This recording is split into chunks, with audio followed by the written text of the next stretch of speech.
here and up to the left. Very good. Okay. Okay. Thank you. I am.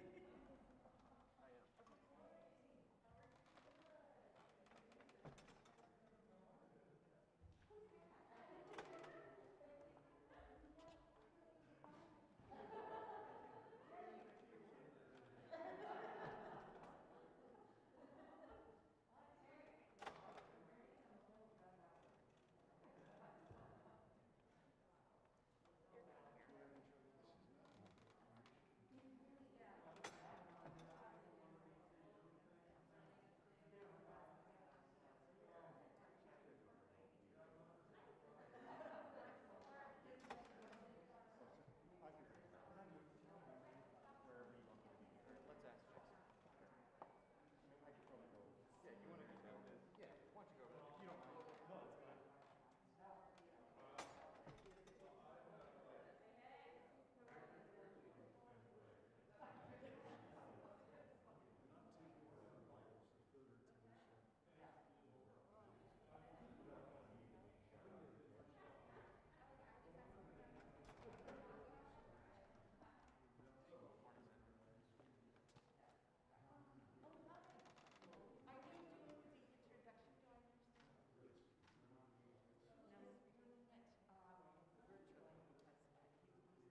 Good morning. The Senate Committee on Agriculture, Nutrition, and Forestry will come to order. Today, the committee will be hearing from former Secretary Thomas J. Vilsack, President Biden's nominee for the Secretary of the United States Department of Agriculture. Secretary Vilsack, you are certainly no stranger to this committee or to the department you've been nominated to lead, having served as Secretary of Agriculture from 2009 to 2017 under the Obama administration. And you have an excellent reputation, and we look forward to working with you in the future. I've enjoyed working with you in the past and look forward to strengthening that relationship as we do good work in a very bipartisan nature on this committee to help our agricultural community. Before I begin with my opening remarks, though, I would like to take a minute to state for the record that this hearing is a little bit different than we're used to attending in the past. The Senate has not passed, it's on the verge, but it hasn't passed a resolution that allows for the committees of the Senate to organize. Thus, the committee has no official chairman at the moment, with the retirement of Senator Pat Roberts in 2020, who did an excellent job and we will miss. You will see that neither us or Senator Stabenow are sitting in the chairman's seat. We hold this hearing as equal partners today. Senator Stabenow, though, and I have agreed that this is an important hearing today, so that we need to get moving so that we can get the Secretary confirmed quickly to address the pressing matters of sending economic relief to those affected by the ongoing pandemic. This hearing shall not create any precedent as to how hearings or markups shall be announced and held when the chairman or ranking member are not officially appointed by the Senate. Senator Stabenow will share in the responsibilities of holding this hearing today and later to consider the nomination with a vote by the committee. It's my understanding that you have agreed to return to the committee in 4 to 6 weeks after arriving at the department to give us more time to discuss your priorities and early activities, since we're moving your nomination today very quickly. We look forward to that discussion. With that explanation, Mr. Secretary, I welcome you to the committee. And I would note that the committee has received a number of letters in support of your nomination and ask consent to include these letters of support into the hearing. So I assume that's without objection.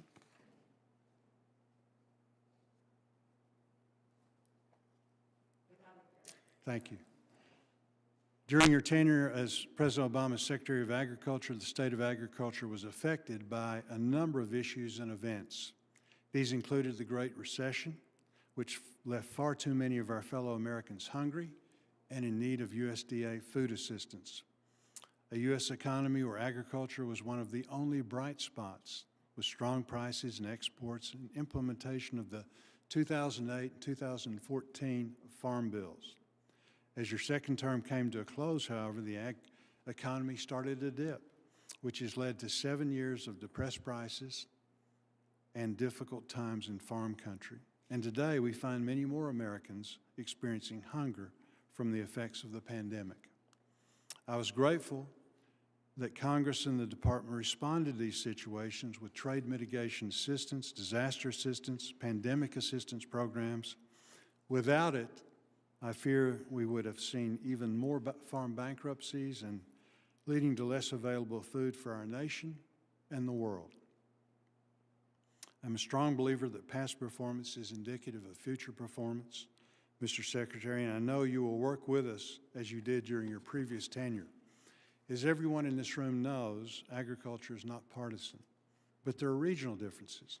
I was pleased to see that in your previous tenure, you took the time to learn about and understand Southern agriculture. I hope that if you are confirmed, you will continue this same attitude without the various regions and commodities in our country. With that said, I would like to raise a few issues that need to be addressed by the incoming Secretary of Agriculture. I'm concerned with some ideas being discussed in the environmental space. If confirmed, I would expect you to work with your colleagues at EPA to educate them on the strides that production agriculture has already taken to be more efficient and environmentally friendly. As we all know, agriculture ought to be part of the solution, not considered the problem. The President has announced climate change policy will be a priority for the administration. It's important that USDA and this committee keep producers at the forefront of any discussion on climate change. Heavy-handed one-size-fits-all regulations simply will not work. Just as in a farm bill debate, this issue must be addressed in a fashion that will truly benefit all farmers across the country without mandating specific farming practices.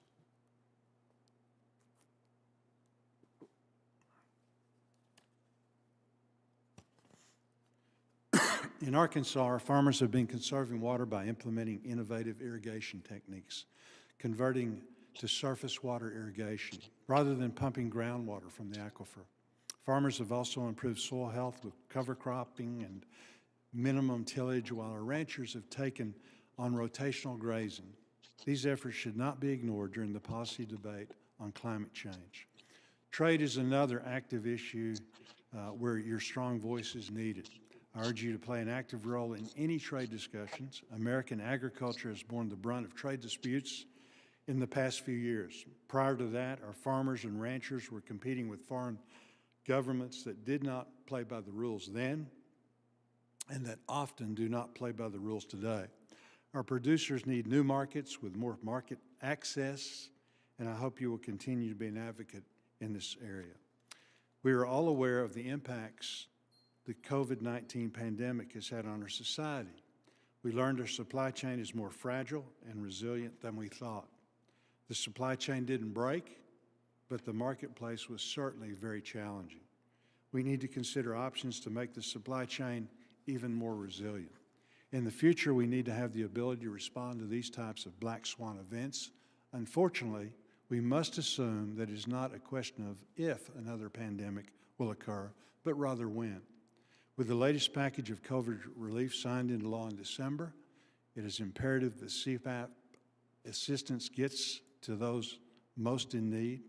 The Biden administration has announced a 60-day review of some of this assistance while advocating for an additional $1.9 trillion to be passed by Congress. It seems to me that if time is of the essence and the department should move swiftly to deliver that much needed assistance that has already been provided. I encourage you to carry out this review quickly, consistent with the clear direction in the law. It is imperative to deliver this assistance as those who are struggling this pandemic are well served now instead of later. Again, thank you for joining us today. I look forward to hearing from you and working with you if you confirm. Now I yield to Senator Stabenow for the opening remarks. I had the gavel for a little bit anyway. I think we each have a gavel today, so Well, that's the big gavel's going to you very shortly. Well, but I am looking forward, first of all, thank you so much, Senator Bozeman, and I'm looking forward, as I did with Senator Roberts, we really operate as co-chairs in the committee, and I, even though the Senate is still finalizing the formal organizing of the committees, as Senator Bozeman indicated, I am deeply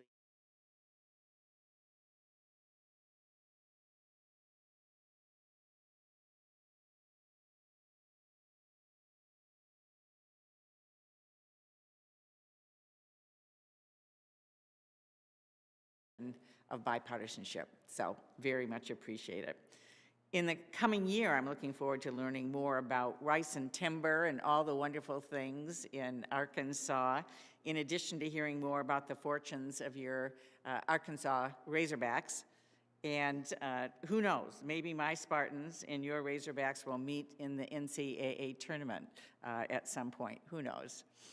Our strong relationship is really one of the best things about our committee, and it makes it easier to put aside partisan politics and get things done. So, but first, our first job is to consider the nomination, which we are doing today, of former Secretary Tom Vilsack, who is no stranger to the Senate confirmation process or even the role that he's nominated for.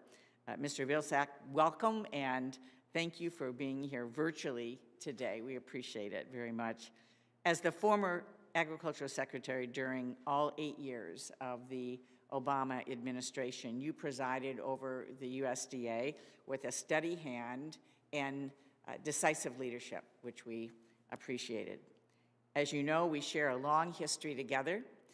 My last turn as chair coincided with your first tenure at the USDA, and I'm so happy we're going to have a chance, if you're confirmed, to be able to work together again. When it comes to food and farm policy, we share many of the same values, from creating a stable, successful agricultural economy, to providing food for children and families in need, to making our small towns vibrant places to live, to addressing the climate crisis. Your deep knowledge of the department and understanding of agriculture and rural communities is needed now more than ever. I know that you will not only bring experience, but also new ideas and creative approaches to help us address the wide range of challenges facing our farm and food sector. Mr. Vilsack, as you know, a lot has changed since you were last at the department. The COVID-19 pandemic changed the world before our very eyes. Many essential food workers were on the front lines without adequate protection. Farmers had no choice but to destroy the crops they could not sell. Millions of families still don't have enough food to eat, and food banks are overwhelmed with unprecedented demand. In the most recent COVID package, Congress provided a new round of investments, including measures to support farmers, protect food workers, and boost food assistance. Today, I look forward to hearing your plans to implement those new provisions and learn about your overall approach to addressing the COVID-19 crisis, especially hunger. The pandemic isn't the only challenge we're facing, though, as we know. The climate crisis poses the greatest threat to the long-term viability of our economy and our food supply. While farmers and foresters are directly affected by climate change, they are also uniquely positioned to be a part of the solution and lead, and to benefit from new streams of income. Exploring these opportunities will be a major focus of this committee, and I look forward to working closely with you and the Biden administration on it.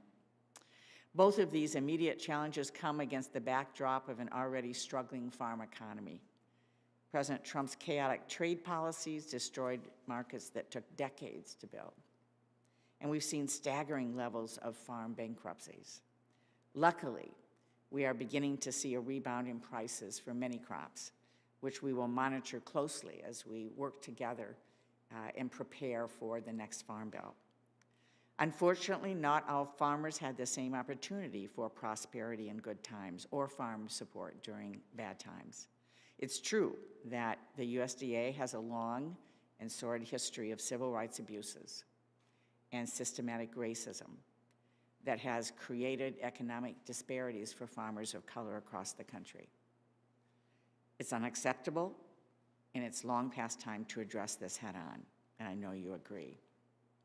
I know you've committed to improve fairness and equity for farmers, and I'm anxious to hear more about your plans today as well. On top of all of this, the previous administration mismanaged USDA's ability to address all of these crises, from the destructive relocation of researchers to persistent vacancies. There's a lot of work to do to rebuild the department. Without a strong workforce, USDA can't fulfill its mission to serve our farmers and our families and rural communities. So, Mr. Vilsack, if confirmed, you have a big task ahead, and I know you're up to the job. You have a proven track record and a deep bench of experience to hit the ground running. I'm most impressed by your commitment to embrace new ideas, to usher in a new era for the department. Thank you for being with us today. I look forward to hearing more about your plans and your vision for the USDA. And now I would yield to my friend, my colleague from Iowa, Senator Grassley, to introduce our nominee. Thank you, Senator Stabenow. Good morning to all my colleagues, and welcome and congratulations to our nominee. It's quite an honor to introduce a fellow Iowan, Thomas J. Vilsack, former two-term governor of Iowa and former Secretary of Agriculture for 8 years in the Obama administration. well known to everybody on this committee. I have a long relationship with Secretary Vilsack. I can't think of a single quarrel that I've had with Governor Vilsack. I know that he knows agriculture very well. He knows the importance of maintaining the institution of the family farm. We have 88,000 of them in Iowa. And he knows that the family farm institution is the foundation of success for American agriculture. And he knows how to faithfully execute the laws at the Department of Agriculture. 8 years of previous actions doing just that. Secretary Vilsack became mayor of Mount Pleasant, Iowa, and at a time that our nation was recovering from maybe the second worst agriculture depression we've had, caused by the farm credit crisis of the 1980s. Much like in those 1980s agriculture depression, the nation is continuing to recover from the impact of the coronavirus and the economic impact that that has. We've seen higher rates of food insecurity, continued food supply chain disruptions, and family farms struggling to balance their books. Should he be confirmed, and I think he will, the experience from the 1980s farm crisis will serve him well at this time of another family farms being under duress. I remember my first discussion with then-to-be Secretary of Agriculture Vilsack in 2009. I brought up with him my work of the involvement in the Pigsford operations. That was to get civil rights and equal rights for black farmers of America. And at the time he was going into office, there was still some carryover that was not being done in the right way by the people who had won their civil rights through the Pigsford cases. And he very definitely worked hard to see that those people got their rights delivered to them. And it was one of my requests of him at that time, because I was involved in the 1990s in those getting justice for those farmers. Secretary Vilsack also has a very strong history of promoting agriculture products both here and abroad. And as a governor, Secretary Vilsack expanded opportunities for green energy, including biofuels, so very, very important for the 43,000 jobs in Iowa. And as secretary, he made investments from the Commodity Credit Corporation to increase the amount of fueling pumps that carry E15 and E85 of ethanol. If confirmed, I'm looking to him to be a voice of reason within the administration on the future of biofuels, as he was in the 8 years that he was a member of the Obama cabinet. Finally, as governor, secretary, and most recently as CEO of the U.S. Dairy Export Council, he knows well U.S. agriculture is dependent upon access to our foreign markets. As former chairman of the Finance Committee, I'm committed to taking down barriers that limit this access and give U.S. agriculture a level playing field. And any U.S. Secretary of Agriculture plays a very important role in that. And Secretary Vilsack, in those 8 years, did that well as too. I'm very encouraged by the success of China Phase 1 agreement, and I'm glad that the USMCA helped achieve historic gains for agriculture. This work is reflected in the fact that corn and soybeans are highest they've been since 1913.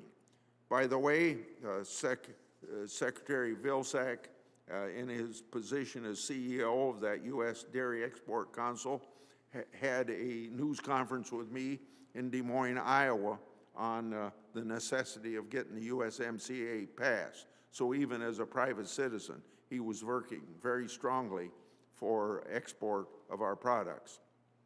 I'm looking forward to working with Secretary Vilsack to increase foreign market access so that our high-quality crops and livestock can be sold across the world. I often say that only 2% of the Americans that farm provide for the other 98% of the Americans, and they do it without a lot of appreciation. If confirmed, I know that Secretary Vilsack will continue to work for the family farmer and spotlight their contributions to agriculture and society. As an Iowan, that's part of his nature, just naturally, going way back to his being a lawyer in the small county seat town of Mount Pleasant, Iowa. Please know that you have an open door to my office, Secretary Vilsack, if you or your staff need a helping hand in any of the missions that confront you, and particularly those that confront all Americans because of the coronavirus. I urge all of my colleagues to favorably report your nomination out of committee as soon as possible. It's necessary to get your confirmation through the floor of the Senate very quickly as well. Congratulations, Senator Vilsack, or Secretary Vilsack. Well, thank you very much, Senator Grassley. Mr. Vilsack, I have two things next to address. First of all, to administer an oath we have to do for all nominees. So please stand and raise your right hand. Do you swear or affirm that the testimony you're about to provide is the truth, the whole truth, and nothing but the truth, so help you God? I do. Thank you. And secondly, do you agree that if confirmed, you will appear before any duly constituted committee of Congress if asked to appear? I will. Thank you very much.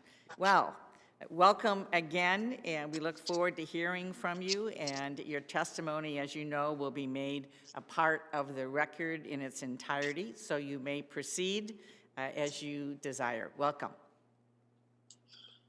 Thank you, Senator Stabenow, and thanks to you and Senator Bozeman for the opportunity to appear today virtually and for the committee's indulgence. And I want to thank my senator, Senator Grassley, for those kind remarks and certainly for his long-time service to the people of Iowa and the country. He is someone that I have a great deal of admiration for and appreciate the fact that he took time to introduce me to the committee today. And it's not lost on me, ironically, that this is Groundhog's Day. And I realize that I'm back again, but I also realize that this is a fundamentally different time, and I am a different person, and it is a different department. And I think we have to recognize that going into this process. When I was getting involved in politics, I followed Robert Kennedy and sort of modeled my views after his, and he often challenged us to think about why not. He used to quote the quote that some people look at things as they are and say why, and others dream of things that never were and say why not.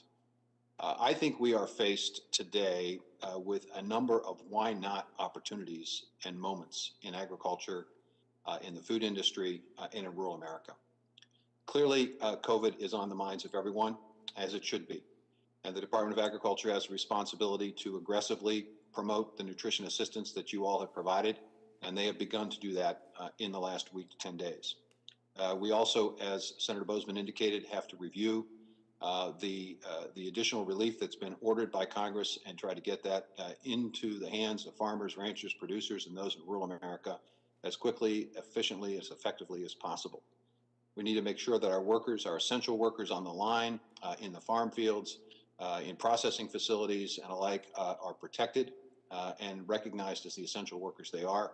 And we certainly need to work collaboratively with the Congress and others to build back the rural economy in better shape than it was before the COVID crisis.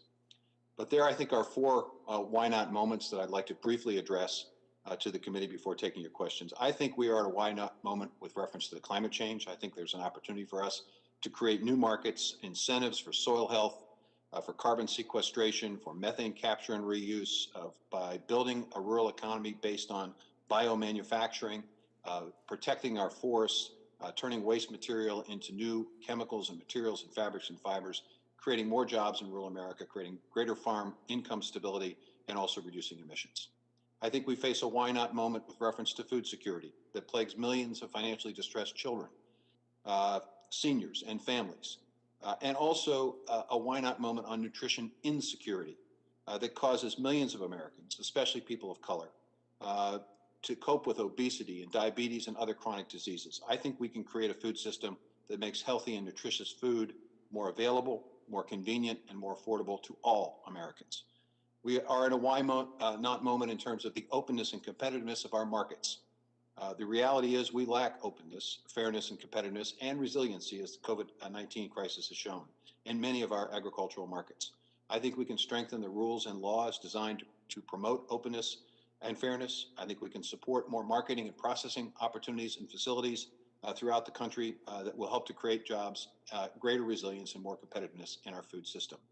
And finally, as Senator Stabenow has indicated, we need to fully, deeply, and completely address the longstanding inequities, unfairness, and discrimination that has been the history of USDA programs for far too long, to a future where all are treated equitably, fairly, where there is zero tolerance for discrimination, where programs actually open up opportunity for all who need help and lift the burden of persistent poverty for those most in need. And I'm happy to talk to the committee in great length about the plans to do just that. I recognize the unprecedented challenge that we face with COVID, and while pursuing these why not opportunities, will not shirk the duties and responsibilities of the department connected to COVID relief and recovery, as well as all of our other responsibilities. I look forward to working collaboratively with you on the committee, if confirmed, to state and local leaders, the private sector, the philanthropic sector, and hardworking and the dedicated team at USDA to make a brighter and better future possible in rural America for farmers, ranchers, producers, and those who live, work, and raise their families in rural communities. It is the faith that President Biden and Vice President Harris have placed in me, the confidence they have in us working together that can make a real difference to the country, and especially in rural America. And I look forward to the opportunity to work with all of you and to respond to your questions today. Thank you so much. And we will begin a round of 5-minute questioning, and starting with, I will toss it back to Senator Boozman. Thank you very much. Again, thank you for being with us. I'd like to talk a little bit first about trade. Our farmers and ranchers depend on strong relationships around the world. Expanding market access, ensuring that our producers have a level playing field free from non-tariff barriers is certainly critical. In the 2014 Farm Bill, Congress mandated the U.S. Department of Agriculture generate a plan for and implement a new Undersecretary for Trade and Foreign Agricultural Affairs. That role has been useful over the past several years. What is your vision for the mission of this Undersecretary?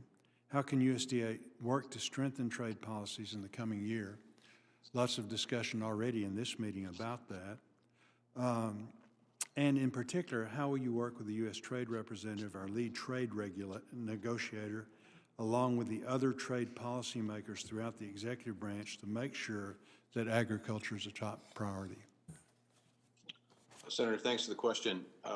First of all, as it relates to the Trade Representative's office, I think the USDA has a responsibility of making sure that there's a close communication between the U.S. Trade Representative's office and USDA. I think we need to make sure that we work collaboratively with them to implement existing trade agreements. Specifically, I'm talking about the USMCA. There are issues relating to Canada and Mexico with reference to implementation. I would hope to be able to work closely with USTR on those issues. I think we want to provide advice and counsel and direction and efforts to try to look at additional fair free trade agreements that could potentially be negotiated during the course of the Biden-Harris administration. I think it's fair to say that we have work to do in terms of making sure that we have a competitive opportunity. Many of our competitors are engaged in free trade agreements that provide a competitive edge. In many markets, we need to reduce that competitive edge. And I think the Undersecretary's office is an incredibly important one to do three things. One, to have a presence in those export markets, to make sure that U.S. agriculture is front and center in the minds of folks who are purchasing and consuming in those markets. Two, I think that office needs to work to create more partnerships in those foreign market opportunities. I know that there are universities, there are other ways in which we can create the kinds of relationships between our agriculture and our food companies and the consumers in these markets. And finally, we need to be part of an effort to continued promotion of U.S. agricultural products. I think if you have more presence, more partnerships, and more promotions, you'll have more trade. Thank you. President Biden has repeatedly said that climate change will be one of the administration's focuses, and he said that climate change is the #1 issue facing humanity. As you know, changes in government can have an impact on the cost of production for producers as well as throughout the food and ag value chain. Last week, the administration unveiled a call to action on climate, calling for input from farmers and ranchers to assess how best to use federal programs to encourage adoption of climate-smart agricultural practices that reduce carbon and create new sources of income and jobs for rural Americans. In addition, the executive order directed the Agriculture Secretary and other agency heads to identify actions that could conserve at least 30% of our lands and waters by 2030, which is a very ambitious goal. In light of this directive, will you pledge to be a voice for farmers, ranchers, producers, and agricultural businesses throughout the food and agricultural value chain? How will you work with them during your time as Secretary with regard to climate policy, rather than let farmers and ranchers be dictated to as we tackle this important issue? I certainly would make that commitment, Senator, and I share the President's vision of a net zero emission opportunity for U.S. agriculture. I think it would provide us a competitive edge in the world in terms of trade, and would respond to the increasing domestic demand for greater sustainability. I think there are a number of ways in which the department can create efforts to incent and to create new market opportunities that will provide resources and income for farmers and help to create jobs in rural places. I mentioned in my opening statement the bio-based manufacturing opportunity of turning agricultural waste into a variety of products. We know that the success of that with reference to biofuels, that can be expanded dramatically. I think there are ways in which we can invest and create incentives for farmers to continue to expand significantly the work that they are already doing, as you mentioned, with cover crops, no-till, and other soil health efforts. We know more about soil health. We know we need to dedicate ourselves to a more regenerative effort in terms of our soil health. I think there are ways in which we can incent, create market opportunities.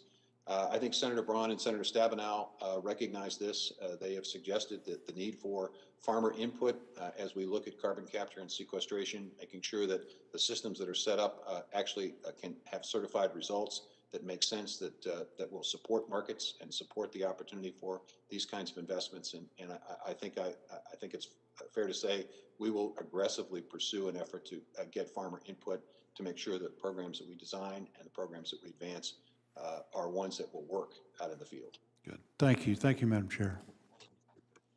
Thank you. Thank you so much. And welcome again, Secretary Vilsack. And I want to start first with just the farm economy in general. We've seen such tumultuous years now for our farmers and ranchers. We've seen government payments replace markets as the main driver of farm profitability, and I share with Senator Boozman's concern about markets and trade and what we need to do to get stability back for our farmers and our ranchers. We're going to continue to have challenges, we know, because of the pandemic and moving forward. It is good to see bright spots like corn and soybean wheat prices recently hitting their highest in the last 6 years. That's good news. But taking a step back, how can we return to a sense of normalcy in the farm economy with a focus on responsible risk management and building markets for producers, which really has been the foundation of our farm bills in recent years? Senator, that's an incredibly complicated question, and I'll do my best to try to respond in a short period of time. It indeed starts with markets. Historically, we've obviously looked at export market opportunities. Anywhere from 20 to 30% of what's produced in this country gets exported. So clearly, a stable, secure trade policy that doesn't create havoc in the market, that doesn't put us at a competitive disadvantage, would be helpful in terms of our ability to sell product overseas. Expanding market opportunities in new market, I think Southeast Asia is an opportunity. I think eventually over time we're going to see potential opportunities in Africa. 1/2 of the world's increased population is liable to come in the next 15 years in that single continent. So we want to obviously be engaged in trade opportunities there as they evolve. Certainly our competitors are doing that. But it's more than just export markets. It's growing markets here domestically. By investing in a robust local and regional food system that creates market opportunities for small and mid-sized producers so they can negotiate their own price. We began that process in the Obama administration, but I think there's much, much more work that could be done in that space. It's about creating new markets, markets that have never been developed before. Carbon sequestration and storage, if done the right way. The opportunity for methane capture and reuse, if done the right way. The development of bio-based manufacturing that creates new market opportunities for agricultural waste, if done in the right way, can all create a more stable farm income and economy, and can also help to create and support the jobs that many farm families need as well in rural places. It's also about making sure that we have a safety net that operates. I mean, our farmers are definitely more interested in markets than they are aid, but there are times and circumstances that it requires significant investment by the government. We need to be prepared to do that. We need policies and programs that allow and enable that. And we need, obviously, a strong crop insurance program that provides protection in the event that Mother Nature simply won't cooperate. So it's all of that and probably much, much more. But well, thank you. Yeah, that's a very comprehensive answer in a few moments, and I couldn't agree with you more on all of those points. And I wondered if you could just take a moment to go a little bit more specific in the climate arena.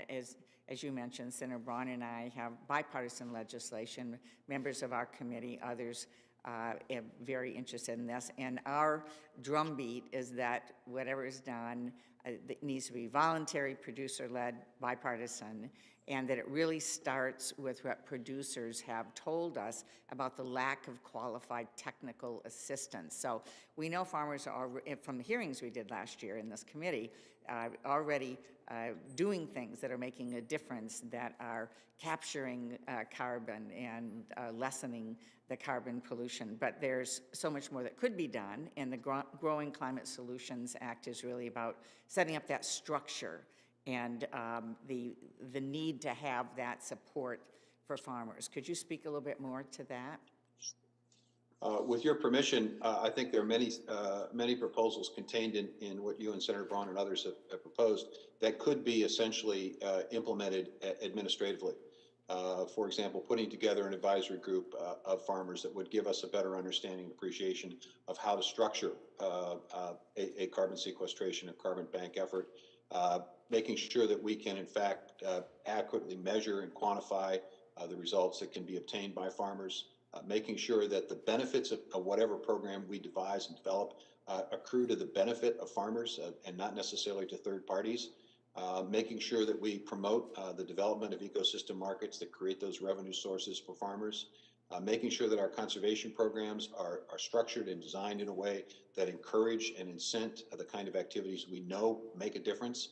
Our soil is precious. We need to make sure we're investing in soil health. And we also, frankly, need to up our game on research. There are ways in which root systems of crops can potentially be designed in a way that will sequester more carbon.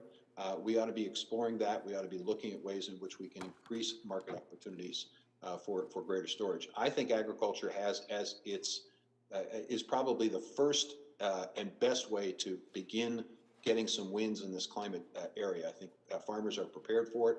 Farmers are anxious to do it. If it's voluntary, if it's market-based, if it's incentive-based, I think you will see farmers, ranchers, and producers cooperate extensively. Thank you. I couldn't agree more, and I know there's a number of different bills that we will want to be looking at as well, Senator Thune and I, and looking at expanding the soil health demonstration project and cover crops and whole range of things. So I think that's really an opportunity for agriculture, forestry, and others to really lead, show folks how to be able to do this right. So thank you very much. All right. We have, I'm just looking here, Senator Ernst was next on the list. I believe she is not here. She's not virtual, correct, at the moment? So, so Senator Hyde-Smith.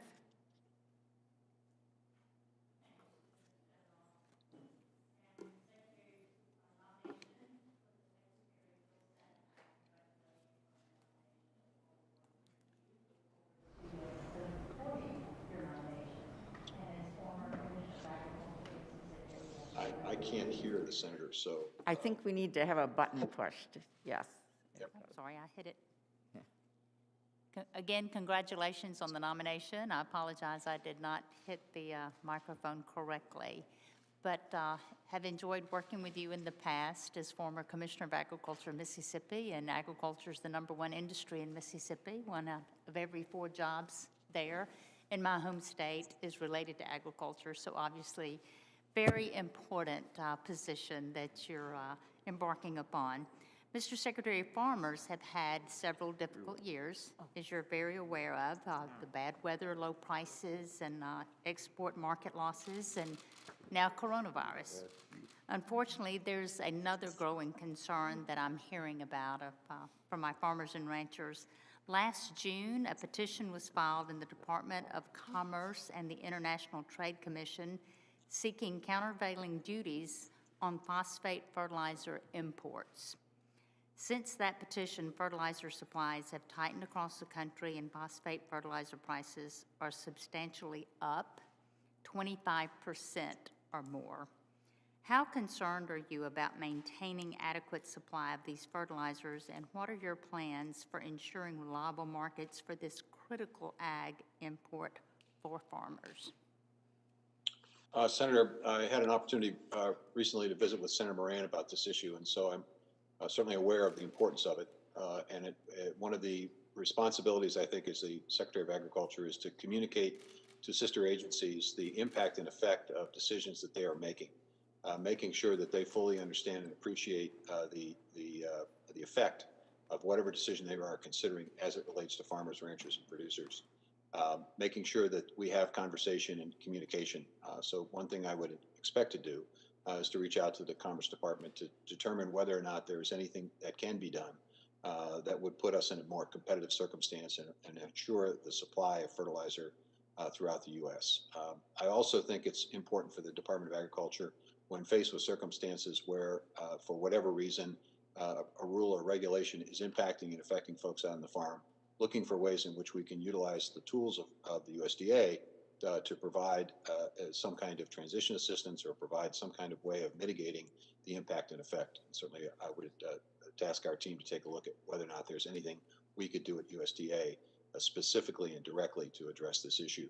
And finally, I would say that I think it's important and necessary to point out that I think there are ways in which we can help producers utilize fertilizer in the most effective way, using it at the right time, the right place, the right amounts, that we don't over-fertilize sometimes is unfortunately is happening in many parts of the country.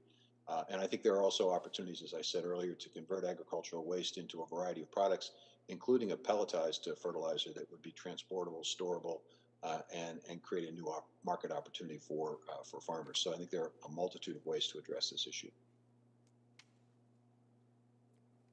Thank you very much for that answer, because it is quite a concern. And another thing I want to mention while I have a few moments left is the forest and wood products industry provides great jobs in rural areas throughout the country, including Mississippi. In addition to providing important economic support to rural economies, working forests, obviously, they also provide for clean air, clean water, and wildlife habitat. Ensuring growing markets for wood products is critical for these rural economies and environmental benefits. One of the other things that concerns me is their eligibility for programs when they lose timber. We're a hurricane state, we're a tornado state. Last Easter, we experienced tornadoes, and there were no programs for the loss of that timber for the individuals. But what are your views on how USDA can strengthen and grow markets for wood products, including leading on new and innovative wood products like mass timber? Well, first of all, I think it's to take a look at the procurement position and opportunities that USDA itself has and that other departments of the government have in terms of how they might be able to use wood in construction opportunities, projects that we have with the Forest Service, projects that the Defense Department has, just to name two. There are ways, I think, where we can encourage where it's appropriate for the use of wood. When I was secretary before, we focused and began the process of trying to encourage the construction of tall buildings with cross-laminated timber. I think there's still an opportunity there as well to help spur that new market, look for ways in which we can incent and encourage and educate people about the capacity of using cross-laminated timber as structural members, not necessarily decorative, but structural members in tall buildings. There are a number of projects that are taking place in the U.S. and certainly quite a few projects taking place in other parts of the world that I think showcase that opportunity. There are also potentially biomass opportunities in terms of energy production as we look at renewable fuels. The challenge here, Senator, and I think it's important, is that we want to be able to figure out how to use this wood. We want to be able to preserve the carbon that's in the wood. As we know, we've had horrific forest fires, which is not necessarily the issue in Mississippi, but it is in other parts of the country. And to the extent that we can better manage our forests, better provide opportunities for markets, we can reduce that risk of forest fires and we can keep that carbon stored for a lot longer. Again, congratulations, and thank you for answering my questions. Thank you very much. And if I might just as an aside, say, Senator Highsmith, I'm looking forward to working with you on the issue of timber. Michigan State University just built its tallest multi-floor building and is really doing a lot of research around this as well. So look forward to working with you on that. Senator Brown, I believe, is joining us virtually. Senator Brown. Excuse me, I'm sorry. No, we are Senator Klobuchar.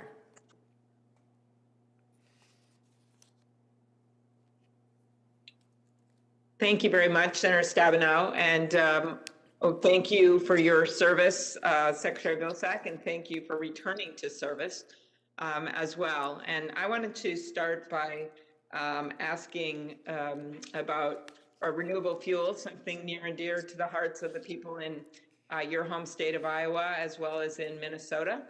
And just what's happening, as you know, at the end of last year, there were in last administration, some very bad decisions made from my perspective by the administration about waivers to oil companies. And we've had 150 ethanol plants that have shut down in our country or operated in lesser capacity.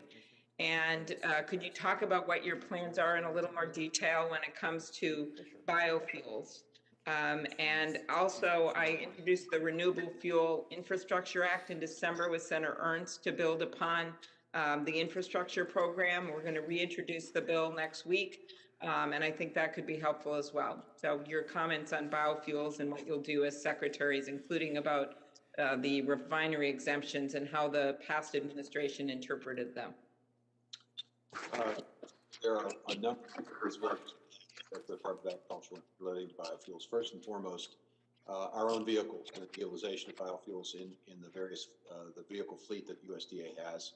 Certainly want to make sure that that's occurring and encouraging our sister agencies as they look at vehicles, as they look at marine fuel, as they look at jet fuel, to look at ways in which they can utilize biofuels appropriately and effectively and to spur the industry. Secondly, working with the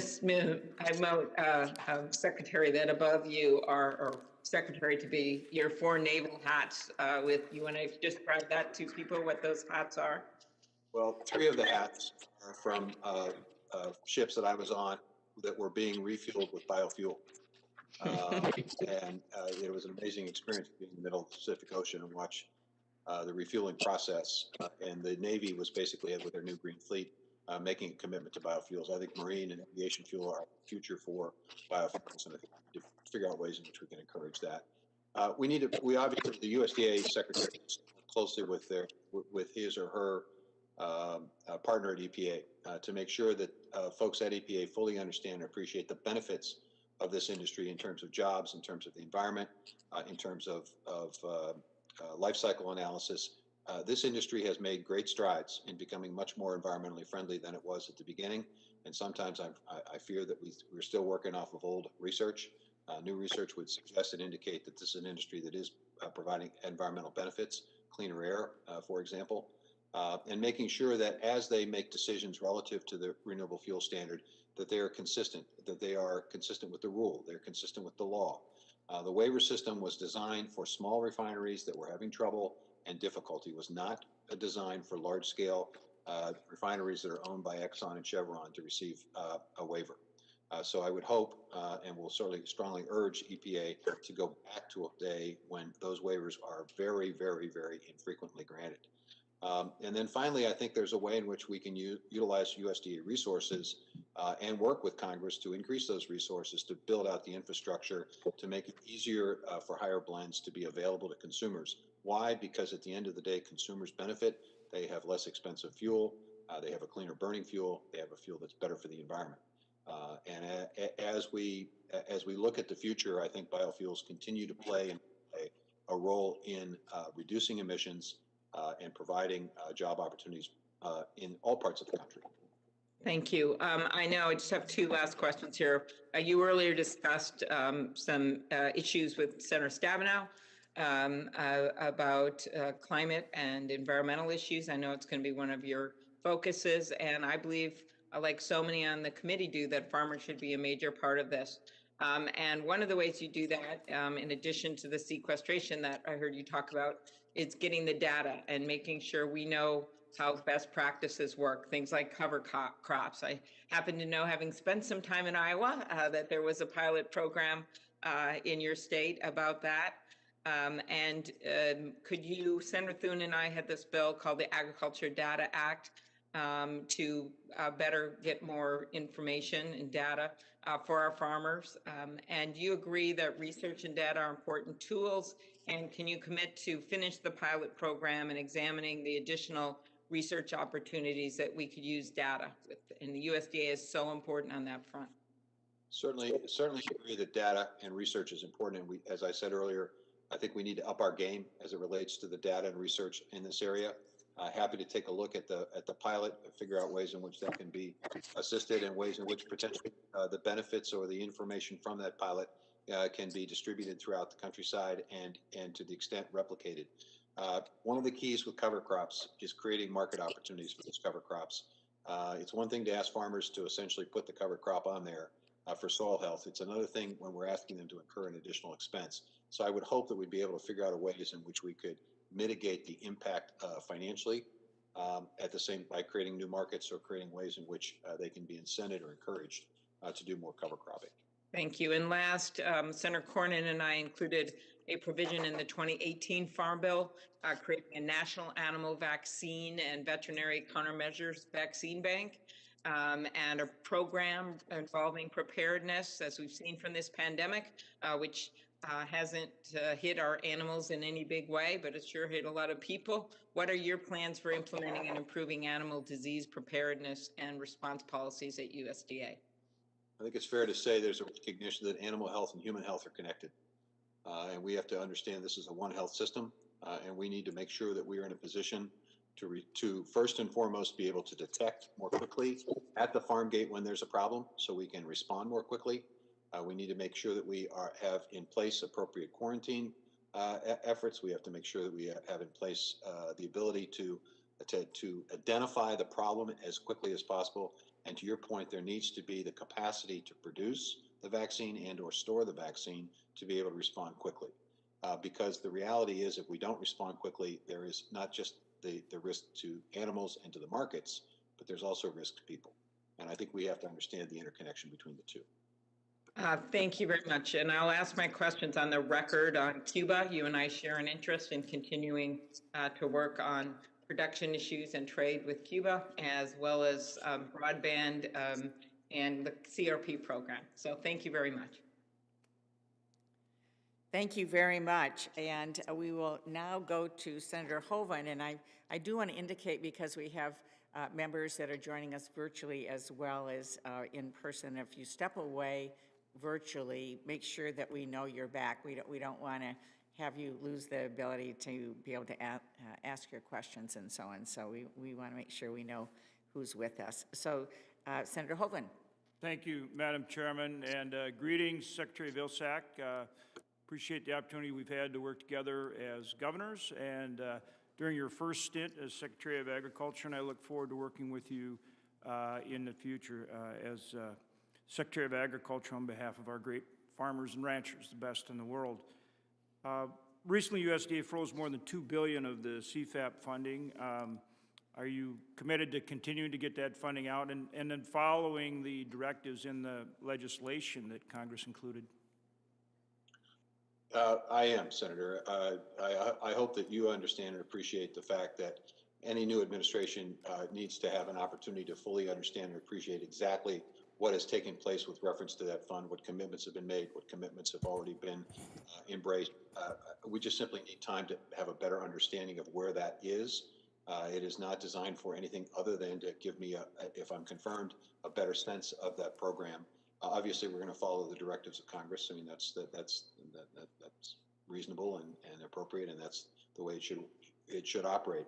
I would say that we are going to continue to look for ways in which the tools that USDA has can be utilized in the best possible way to provide the assistance that people need to help build the economy back better, to expand opportunities when and if that presents itself. But if there's directive from Congress, we'll obviously follow it.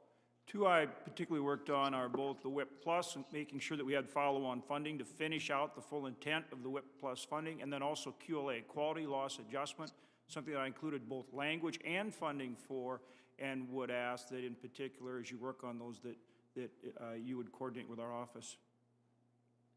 Happy to work with your office, and also would encourage us to provide input that we can make sure that the folks at the local level fully understand and appreciate exactly how these programs are supposed to work. I've received some indication from folks that maybe there's a disconnect between what's happening on the ground and what the intent was. We want to make sure there is consistency there. And to the extent that you can provide help and assistance to give us direction and instruction so our local folks know exactly what they need to do, that would be helpful, Senator. Thank you. I appreciate that. We will do that. And also on Precision Ag, the RISE program, something I mentioned when you and I talked earlier, we've actually secured 2 rounds of funding for that. I think there's about $10 million. That's a new program. It's going to be great for Precision Ag, same thing. And if we could have that same approach on RISE, I would greatly appreciate it. Well, absolutely. And I'm glad to see that you all have made the decision to focus and invest in this area, because as we deal with climate, as we deal with increased productivity, as we deal with farm income, and as we encourage soil health, precision agriculture becomes an important consideration. But to the extent that we can invest in it, learn from it, I appreciate it. Yeah, and RISE is Rural Innovation Stronger Economy.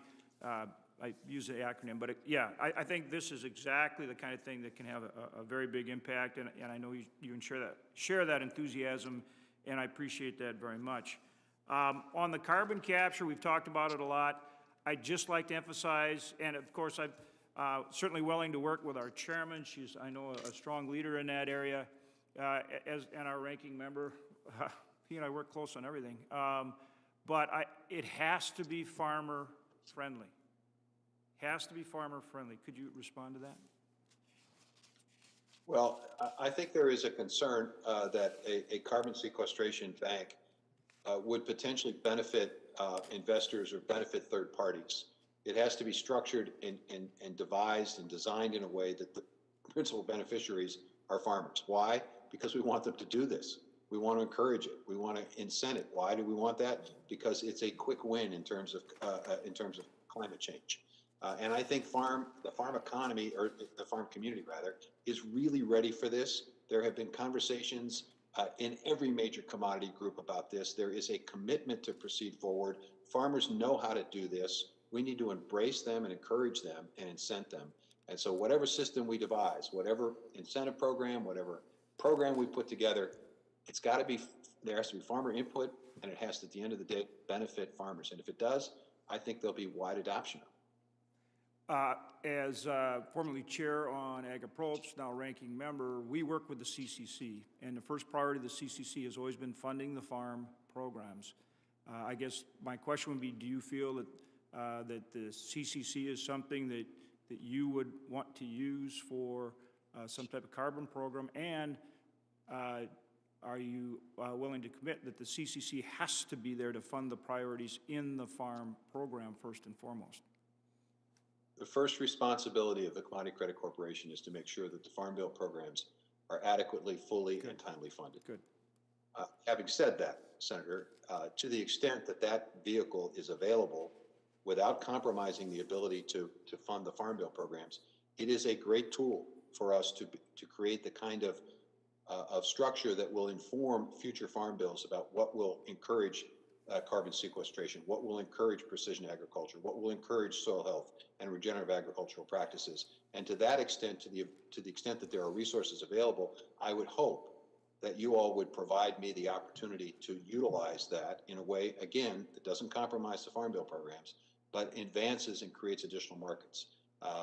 Secretary Perdue had great flexibility, appropriately so, under the current COVID situation. I would ask for the opportunity to use that flexibility appropriately, effectively, and smartly to create the opportunity for you as you put together the next Farm Bill to understand what works and what would be helpful in terms of programs. We did use it to help with the trade, and I am encouraged. We are seeing more trade now, and we've seen some help there in terms of prices. I hope that continues. We know our producers want markets, and that's what we're all after. Two kind of final questions. I'll be quick. One is, we've got to do more for our livestock producers.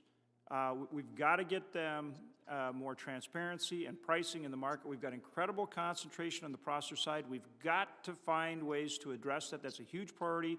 If you could respond to that. And then one other point, Forest Service, we do need your help with the Forest Service, and it is part of the, as you know very well, part of the Department of Ag. We have ranchers out there in the grasslands. We need your commitment to help with those ranchers out on the grassland. So if you could just finish with responding to those two issues. In 30 seconds. Yeah. And I apologize, Madam Chairman, for going over. Yeah. We'll work collaboratively with farmers and ranchers in terms of access to forest land. You know, in terms of, gosh, I've now forgotten your question, Senator. Well, first, help for livestock producers, and then the Forest Service. Look, there's no question. We need to strengthen the laws that are designed to create more openness and more transparency and more price discovery. No question about that, but that's not enough. I think we need alternative processing opportunities. Why? Not just from the competitive standpoint, but also from a resilience standpoint. We found that when one or two processing facilities shut down during COVID, that it created havoc in the market. We can't have that. We have to have a more resilient food system, and that, in my view, requires us to look at ways in which we can incent and encourage more processing facilities. Thank you, and then help with the Forest Service for our ranchers. I thought I responded. Okay, yes. if you did, okay. Thank you very much. And again, Madam Chairman, thank you. I apologize for going over my time. Appreciate it. Thank you. Senator Bennett. Thank you, Madam Chair, and thank you, Senator Hoeven, for that question about processing. It's an important issue that we've got to address. Mr. Secretary, thank you for your willingness to serve and for your family's willingness to sacrifice. We deeply appreciate it, and I'm very grateful that you're back. As I think you know, our national forests are an essential part of our infrastructure throughout the West, providing water for our cities, sustaining agriculture, and driving our outdoor recreation economy. I want to say to the members of this committee, in case you know them, this infrastructure is as important to our country as the Lincoln Tunnel is to Chuck Schumer and to New York. And as you noted in your testimony, they also provide some of the best carbon capture systems that exist. Yeah, we're still not managing our forests like the critical infrastructure they are. And with climate change driving hotter and drier conditions, we're experiencing more catastrophic wildfires across the West, including the 3 largest in Colorado's history last year. Just in the last 3 years alone, NOAA tells us that this country spent these fires cost our country $46 billion, and that doesn't even include the economy, that doesn't even include health. $43 billion up in smoke in 3 years. And Mr. Secretary, that's why I recently introduced a bill that would set aside $60 billion and partner with our state and local governments to get this critical forest restoration work done across the West. I wonder if you could talk a little bit about what your priorities are going to be for the National Forests ahead, what it would mean to the Forest Service, what they could achieve in terms of wildfire risk, jobs, and avoiding costs if we actually did what's required. And what we should honor, these are national forests in our states. Senator, when I hear folks talk about infrastructure, invariably there is a discussion about roads and bridges and locks and dams and ports and airports, all of which are incredibly important, and we absolutely require significant investment in improving the infrastructure of this country so we remain competitive in a global market, and that we can provide safe and secure access for the people of this country. But I wonder why we don't also include the forests in that conversation, because to me, they represent a major infrastructure for the country. You mentioned carbon sequestration. The reality is clean air directly connected to forests. Obviously, as we deal with trying to make our kids as healthy as they can, the outdoor recreational opportunities, the economy, the impact of forests in terms of outdoor recreation, hunting, fishing, biking, hiking, et cetera, all very, very significant. Job growth connected to it. So I would hope that as the Congress deals with infrastructure issues and decides to commit significant resources to rebuilding the infrastructure of this country, that they would include forests in that conversation. Because if they do, we can do a better job of maintaining the forest. In the meantime, I think it's up to the United States Department of Agriculture to use the fire budget fix that you all did enact more effectively and more efficiently, and utilizing that resource to do a better job to make sure that we're not diverting money away from the important job of maintaining and managing our forests. And I'm encouraged by the President's call for a conservation corps. We can put people to work. We can create new opportunities for folks as we do a better job of maintaining and repairing our forests. So I think the Forest Service has tremendous opportunities here. And I look forward to working with you on your bill and any other way in which we can provide the resources to do a better job of forest management. And I appreciate that, Mr. Secretary, and I think the Conservation Corps is a really good idea, but we could create 2 million jobs in rural America, in the West, and probably in other places too. And in many communities that are facing a transition away from fossil fuels, this would create a real opportunity to drive incomes and drive jobs. In the limited time I have left, Mr. Secretary, it's my fault. I know, as you know, rural communities throughout our country and in Colorado face many of the same infrastructure challenges as larger communities, but they often face it with fewer resources and fewer staff. Too often local staff are left to navigate the federal bureaucracy with little help. The pandemic has only made this problem worse, and I'm worried that it will set rural areas even further behind on broadband and infrastructure projects. There are steps that agencies can take to help, for example, simplifying application requirements, increasing field staff, improving coordination would help those rural communities compete for funding. You're now going to be in this job a second time, have the benefit of having been there before. So under your leadership, how will you make it easier for small and rural communities to access USDA's rural infrastructure funding? It begins by providing the technical assistance so people actually know what they need to do.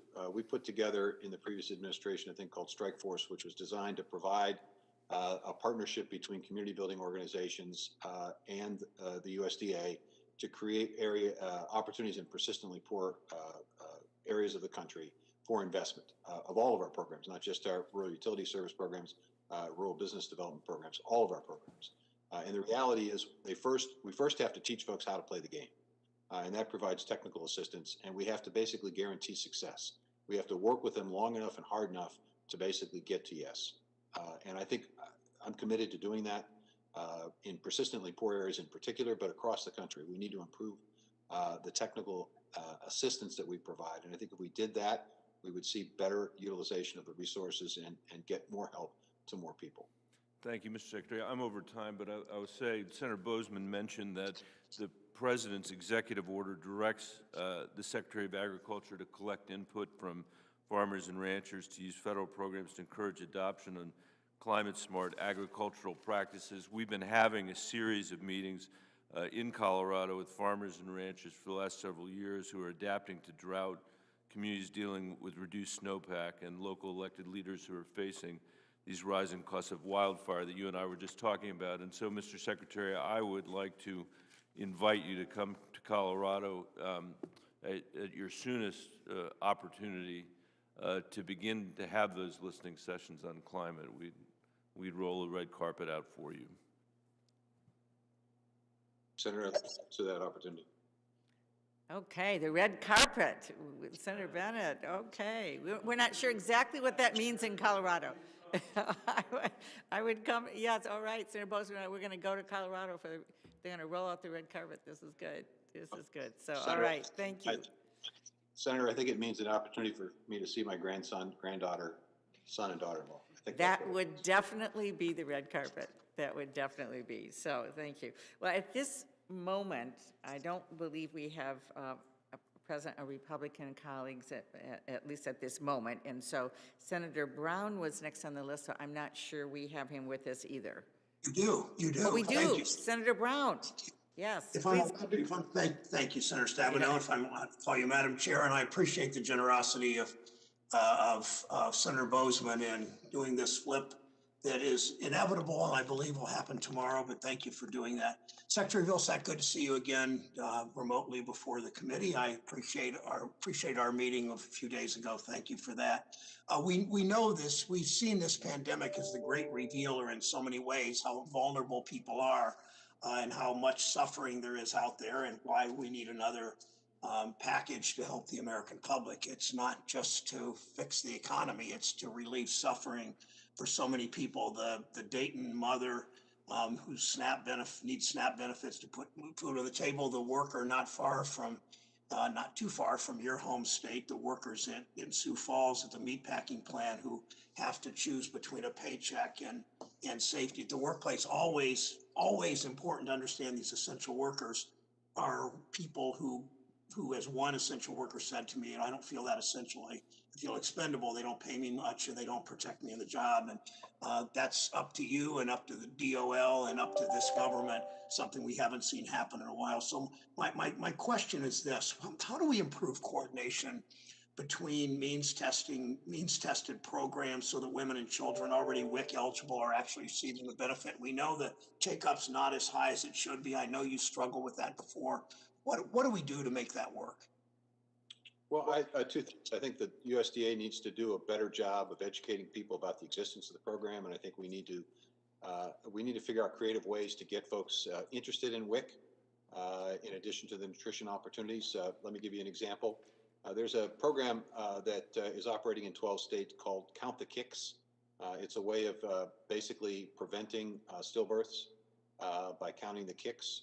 If we have things like this that are also tied, educational opportunities that are also tied to WIC participation, maybe we get a broader awareness. This would be particularly true in communities of color to basically get that, because they have much higher stillborn rates than among white moms. So the opportunity here, I think, is to create ways in which people see multiple benefits from programs. Secondly, I think it's important to get state and local leaders engaged in this as well. I think governors, I think mayors, I think state representatives, state senators have a responsibility to make sure that people are aware of programs, aware how to get involved in programs. We need to look at ways in which we can create a much easier way of getting into these programs. I mean, if you're qualified for one program, is there not a way in which we could create a way to to have eligibility to a multitude of programs without necessarily requiring people to apply 3 or 4 or 5 different times, answering the same questions 3 or 4 different times, and doing it in 3 or 4 different offices. Making the access to these programs more convenient, I think, educating people about the benefits and expanding the benefits would be 3 ways, I think, where you could encourage increased participation. Thank you, Mr. Secretary. You came out and during your time with the Obama administration were very helpful in helping us with algae bloom, helping us combat algae blooms in the western basin of Lake Erie, the shallowest of the Great Lakes, as you know. The states, the Congress allows states to pay up to 90% of the cost of 10 high priority equipped programs. Many states have declined to do so. How do we encourage all states to take advantage of that? Well, I think as we begin to have conversations about issues involving soil health, regenerative agriculture, new opportunities for farmers and ranchers, it's going to drive people to the practices that will reduce the risk of algae blooms, it will reduce the capacity of over-fertilization that leads to these kinds of situations. So it becomes in the best interest of a governor, in the best interest of a secretary or commissioner of agriculture to advocate for this and to utilize those opportunities, because at the end of the day, more productive soil means more profit for farmers. New market opportunities means more jobs and more income for farmers. So I think you make the economic case.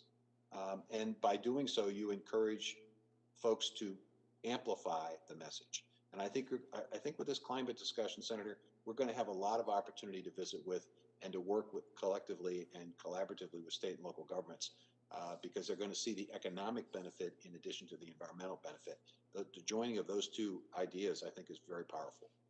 Well, thank you. From my observation, I don't really know, but people tell me the President of the United States chose you to be USDA Secretary. I mean, your experience, but in large part, your vision and your clear-sightedness and ability to look into the future on climate issues. And so we really, Lake Erie is one component of that. So is John Tester's farm in Montana. So the lowlands in Bangladesh. We know all that. One last question. We talked about the pandemic being the great revealer. We saw pictures last year of farmers plowing under crops and dairies dumping milk because of the huge decline in demand. This past year served as a wake-up call for many of us that while we may have the most efficient food supply in the world, it's not as resilient as we thought. Improving local and regional farm systems a way not only to invest in rural communities, but make our food system more equitable and more sustainable. How do you build on previous work that you've done and others have done to diversify our food supply chain, including local agriculture, while helping small and medium-sized farms? Well, you continue to look for ways in which you can create market opportunities for those small and mid-sized operations. You basically expand significantly the farm to school, farm to university, farm to college, farm to prison, farm to whatever institutional purchaser may be buying food in the locality, creating ways in which that institutional purchaser of food understands what's being grown and raised. You finance food hubs so that small producers can aggregate the amount of food that they're producing with other similar sized farm operations so that you have uniformity in processing and packaging and marketing. You obviously continue to expand commitment to farmers markets. You look for ways in which you create risk management tools for those small and mid-sized producers so there's more profit opportunity. You create a transition assistance so people who are interested in going into organic can do it more easily. I mean, Senator, there are a multitude of ways to promote local and regional food systems that the Department of Agriculture can utilize existing resources to promote and to provide expansion for. And frankly, it's in everyone's best interest to have this. You also have to expand processing facilities. You have to give people the opportunity to not necessarily to rely on a handful of large processing facilities. You need to create more of that. You started that process with the most recent COVID bill with a small program for processing. It's got to be much, much bigger than that, in my view. You also have a dairy donation program, which I think is an incredibly good idea because there's a disincentive now. You have to spend money to process in order to be able to get it to food banks.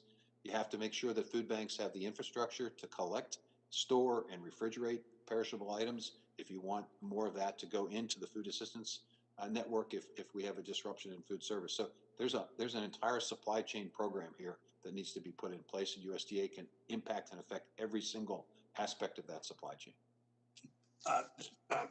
Madam Chair, thank you. Mr. Secretary, thank you very much for serving.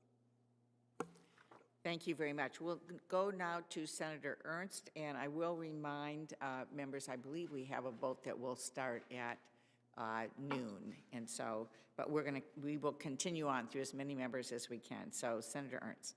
Thank you, Madam Chair, and thank you, Secretary Vilsack, for joining us here today. It's great to have you with us again, and you do bring a unique perspective to this position. Not only have you had the opportunity to serve as our Agriculture Secretary before, but of course, more importantly, for Senator Grassley and I, you bring a unique perspective being from Iowa. And it is my hope that if you are confirmed to the position again, that you will stand firm for our farmers and ranchers in Iowa as you work to implement the new policies of this new administration. So as you know, Iowa, and you know this intimately, but Iowa is a top producer of our biofuels, both ethanol and biodiesel. A new report released just last week found that greenhouse gas emissions from corn ethanol are 46% lower than gasoline. The executive order, however, last week establishes a policy to change the federal vehicle fleet over to electric vehicles. And in light of this announcement, will you be directing the USDA to purchase Tesla trucks or that run on electricity, or will you be supporting our farmers and purchasing Ford F-150s that run on E85? Senator, I don't think it's an either-or circumstance. I think there's an opportunity to advance both. I mean, the reality is we're going to need biofuels in the biofuel industry for the foreseeable future. And you mentioned the study that came out. I think it's a Harvard-based study that I think underscores the fact that as we educate people about the environmental benefits of biofuels, we will see, I think, the opportunity to expand the utilization of biofuels. I mentioned earlier the importance of marine and aviation fuel. It's not just transportation, cars and trucks. It's also jets and ships that will use this fuel. So I think we look for expanded opportunities in a variety of different ways. At the same time, I think we recognize that there will be more and more electric vehicles that will be utilized in the country. And we also recognize that that's going to require energy. Where does that energy come from? Well, I think there's opportunities within rural America to promote rural renewable energy, which can also be beneficial to the farmers and ranchers and producers that we care about. And I certainly hope that you continue to echo that sentiment very loudly and clearly with the administration, because my concern is this, that, as much as my Democratic colleagues would like to talk about Donald Trump and biofuels, all day long, but when President Obama, your old boss, came to Iowa, he made a lot of really significant promises to these farmers and those in the biofuel industry. And I would argue that the reality is he simply wasn't a champion. We didn't see E15 year-round under his administration. He wasn't that champion. He put out the WOTUS rule, too, which was an attack on agriculture. So let's think ahead. 2022 is coming up. It is a significant milestone for the RFS. The renewable fuel standard will need to be reauthorized. And if confirmed, which I anticipate you will be confirmed, you will be sitting in the Oval Office with President Biden in 2022. Just imagine yourself there, and you are there discussing the opportunity for the RFS, but you also have an electric vehicle advocate sitting across the table. What will you do in your capacity to make sure we get this done, get the renewal of the RFS done, when we are facing near unanimous support of Democrats when it comes to electric vehicles? what is the way you will handle this as Secretary of Agriculture? Well, I'd probably say to President Biden, I'd probably remind him that I have a 2006 Ford Focus that I still own. So I voted for what, 15 years, 17 years? No, 15 years. I would remind him that there are so many Americans like me and my wife who have cars that are 6, 7, 8, 10, 12 years old. And the reality is that we're going to need both. We're going to need a biofuel industry that promotes, as you pointed out, the greenhouse gas emission savings over gasoline. We're going to promote biofuels because of the octane capacity. So if we're really interested in expanding mileage over time, one way to do that is by having biofuels, higher blend biofuels that will expand mileage with new engines. And the reality is that General Motors and Ford and all of those other car companies, they're not going to stop producing combustion engines, cars with combustion engines. They're not going to stop that process. So we need an alternative fuel source in addition to add to complement our efforts on the electric. I don't see why we can't have both over a long period of time. We're going to need both. And while we're developing and ensuring that the infrastructure is in place, something the Obama administration did invest in, additional infrastructure to increase the opportunities for E15 to be utilized in several thousand gas stations around the country. While we're doing that, we also need to look for ways in which we can incorporate biofuels, as I said before, in other forms of transportation. And I think there are tremendous opportunities in aviation and marine fuel as well. So I think there's a future for this industry. I think that there are jobs connected to this industry. There's stability of farm income connected to this industry. I don't think I'm going to have to be too persuasive in that Oval Office to have the president who committed to the RFS during the course of the campaign to follow through on that commitment. And thank you, Secretary. I do hope you stand strong. I have a question that I will submit for the record, but it is about the 30 by 30 climate proposal. It was a climate executive order. It was a proposal to conserve 30% of U.S. land by 2030. And I know that that is also very concerning to our farmers to have a proposal that would limit the opportunity to them to farm with widespread retirement of farmland. So I will submit that for the record and look forward to your response. Thank you, Mr. Secretary. Thank you. And in the interest of time here as we move forward, so members, now Senator Leahy is next, then assuming we have time here, Senator Grassley, Casey, Fisher, Smith, Braun, Gillibrand. Those are the names that I have here, and I believe I just saw Senator Thune enter the room, so welcome. Senator Leahy, I believe you're with us. Thank you. Yes. Is it coming through okay? It is. Thank you. Good. Well, thank you very much. And Mr. Secretary, it's good to see you, even though it's like this. And we had a good chat the other day. I know we welcomed you in Vermont. We can't provide a grandchildren for you the way my colleague can in Colorado, but you know, every time you've been in Vermont, everybody's been happy to see you, Republicans and Democrats alike. And so we will see you there again, I hope. And it is so important what you do. Incidentally, I'm glad to see that somebody has cars as old as the cars my wife and I have. But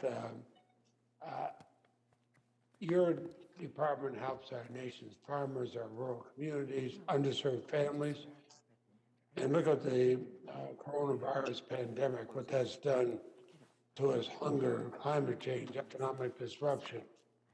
That's communities all over the country, certainly in my own state of Vermont, but everywhere else. And it's also shown us that race and gender, geography affect how Americans experience crises. I think we have to make sure that President Biden and you can work to make sure that not only in Vermont, but all over the country, we have access to resources we need. I'll put, Madam Chair, I might my full statement in the record. And I assume that's without objection. Without And, objection, yes. last year marked the 30th anniversary of certainly one of my proudest achievements in passing the Organic Food Production Act. It's now a $55 billion per year industry. It's certainly been an economic factor in all parts of our country. But there are several long overdue rulemakings, which you initiated when you were secretary before. They're critical to maintain this. The origin of livestock rules, closing loopholes, and so on. That's, we had mandated in the fiscal year 2020 appropriations bill that USDA complete the rule by June 17th of last year. Your predecessor did not. Can I ask that you look at that and see if the congressional mandate can be met and have those rules completed? Senator, it's my intention to be supportive of the organic industry, and I understand that's a rule that needs to be looked at. And we will certainly do that and try to get that done as quickly as possible. If things have changed in the last 4 years in terms of that rule that may require a tweak here or there, whatever, we'll be happy to take a look at that. But I know that's an important rule, and we're going to get it done. We're going to support this industry because it's important. It's an important tool. It's an important value-added tool for farm income. Thank you very much. And the other thing, food insecurity, you've heard about this all over the country. I know the University of Vermont found that 1 Vermont households were food insecure in March and September of 2020. We've done a number of things in our state to get food to people, including creation of the Farmers to Families Food Box Program, which fed a lot. Now, the last administration, instead, they took that and they contracted in some of the strangest ways. They contracted vendors to deliver food boxes. There were many times food boxes paid for, contracted for, never showed up. We do know that we have local vendors, can work with local distributors and get local farmers and local food. And I want to get back to that. I know when we tried that in Vermont, we had somebody else have to go and said, no, we have to go out of state to do it. It costs a lot more money and didn't work as well. So please work with us on Farmers to Families and make sure that there's going to be food assistance. That at least we try, whatever state it is, to see if the food is available from local producers. That helps the farmers, but it also gets the food quicker and usually cheaper to the families that need it. That's a fair request, Senator, and it's also a way in which you can encourage local and regional food systems as a complement to our more commodity-based system. So happy to work with you on that and look for ways in which we can improve that program, and, especially as it relates to really remote areas that are serviced by it. I know others are waiting, so I'll submit any other questions for the record, but I must say I'm delighted to have you back. You and I have worked very, very closely together in past years. I know Republicans and Democrats alike in the Senate have appreciated the fact that you've listened and been knowledgeable. And so after you visited your grandchildren, come and you can visit mine in Vermont. And just remember, there is a secret part of the Constitution, which is grandparents must spoil the grandchildren. My grandchildren believe in that part of the Constitution. So thank you very much, Mr. Secretary. Thank you, sir. Well, thank you, Senator Leahy, former chairman. Thank you for all of your leadership over the years. Senator Grassley. Thank you, Senator Stabenow. Congratulations once again to the Secretary for being renominated for this position. In your previous position, you used the Commodity Credit Corporation for E15 and E85 pumps to help increase biofuel infrastructure.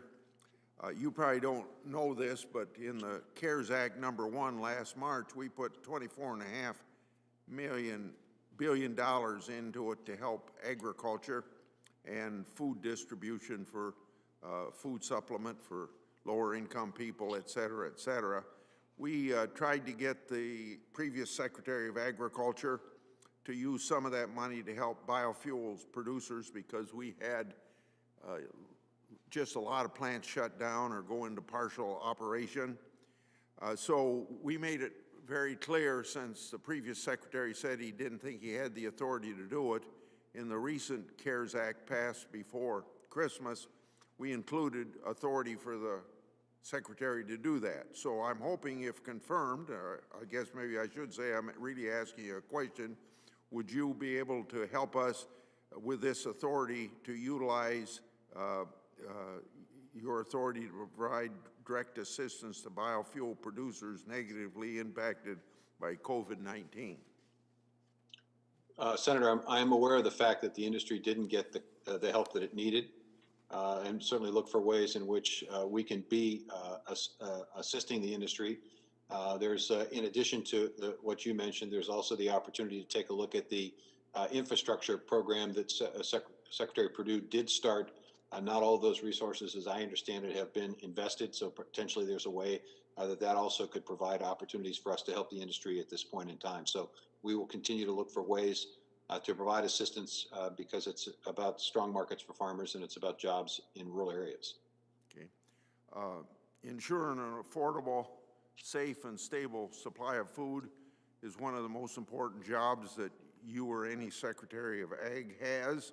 This past April, disruptions in beef production peaked when nearly 40% of the nation's beef processing capacity was idled, while the normal spread between boxed beef cutout value and fed cattle is around $21 last April. The spread was over $279 per hundredweight, and the highest spread ever recorded. Because just 4 companies control over 80% of beef processing, the concentration of power in the industry led to beef shortages at grocery stores and producers out of luck to get bids on their animals. If you're confirmed, do you plan to reintroduce your fair market practices rule that you published the last week of the Obama administration? And I believe I was very supportive of what you were doing at that time, but then, you know, Trump came in and didn't move ahead with it. And so I hope that you'd be willing to go along that same line again. Well, Senator, I think we will take a very close and detailed look at every tool that USDA has available to it to ensure more openness and more fairness and more transparency in our markets. And we'll also look for ways in which we can work collaboratively with the Department of Justice if there are issues relating to antitrust that need to be explored in greater detail. And we'll also take a look at ways in which we can provide incentives or resources that could potentially expand the amount of processing facilities in the country so that we're not faced with the disruption that we've seen in the past. We're not faced with market distortions that we've seen in the past, and we've not faced with farmers and ranchers believing that they're not getting a fair shake, as we've seen in the past. We continue to see large farms use loopholes to maximize crop insurance payments. I've long advocated for the responsible payment limitations on commodity programs and believe farmers should only receive payments if they're actually engaged on the farm and running the farm and working the farm. In 2020, the U.S. Department of Agriculture announced final rules on the definition of actively engaged in farming as part of the 2018 Farm Bill. This rule would have required additional family members to provide either 25% of the total management hours required or perform at least 500 hours of management each year. However, just weeks later, the USDA said that they made a mistake. It didn't apply to family-run operations. How would you define actively engaged as it relates to commodity program payments? Or put another way, so I really only have one question. How many hours does someone need to work to qualify for a farm payment? Now, that may be a difficult question for you to ask, but it gives you a chance to tell me how you would approach this so that we don't have a lot of people that aren't really involved in farming to not get the help that only family farmers should get. You know, Senator, I think this is a really important question. And the reason it's an important question is because so few people in this country farm. But people that you work with in the Congress and in the Senate may represent districts or may represent states that are less agricultural than a state of Iowa, like a state of Iowa. And so it becomes important for us to have programs that are legitimate, that are effective, efficient, and that are defensive. And makes it more difficult for you to advocate on behalf of a proper safety net, a proper risk management tools, if those tools are being abused, if they're being utilized in a way that provides help and assistance to people who might be practicing law in a high rise in some big city, as opposed to being on the ground in a tractor and a combine, as you often are. So my goal here would be to make sure that the programs that we have that provide that safety net are designed to help the people most in need of that help. The farmers on the ground, the people that are actually at risk financially, the folks that are sweating it out every single day in terms of markets, and not necessarily create a system that can be gamed. I don't know if that's a direct answer to the question, but I hope it gives you a sense of where my values are, where my focus will be. It's on helping farmers. It's not on helping people who may be part of a partnership or a limited partnership or a general partner structures that are set up to create avenues for people to take advantage of these programs. That doesn't help the program. It doesn't help you as an advocate for the program, and it doesn't help legitimize the appropriateness of a safety net for farmers. Thank you very much. I yield. Thank you very much. Senator Casey. Thank you, Senator Stabenow, and I want to thank Secretary Vilsack for I want to thank you in particular for your continuing commitment to exemplary public service and your willingness to serve this administration and the American people. And of course, always proud of your Pennsylvania roots. I have two questions. We'll submit more for the record. I want to start with food security or food insecurity.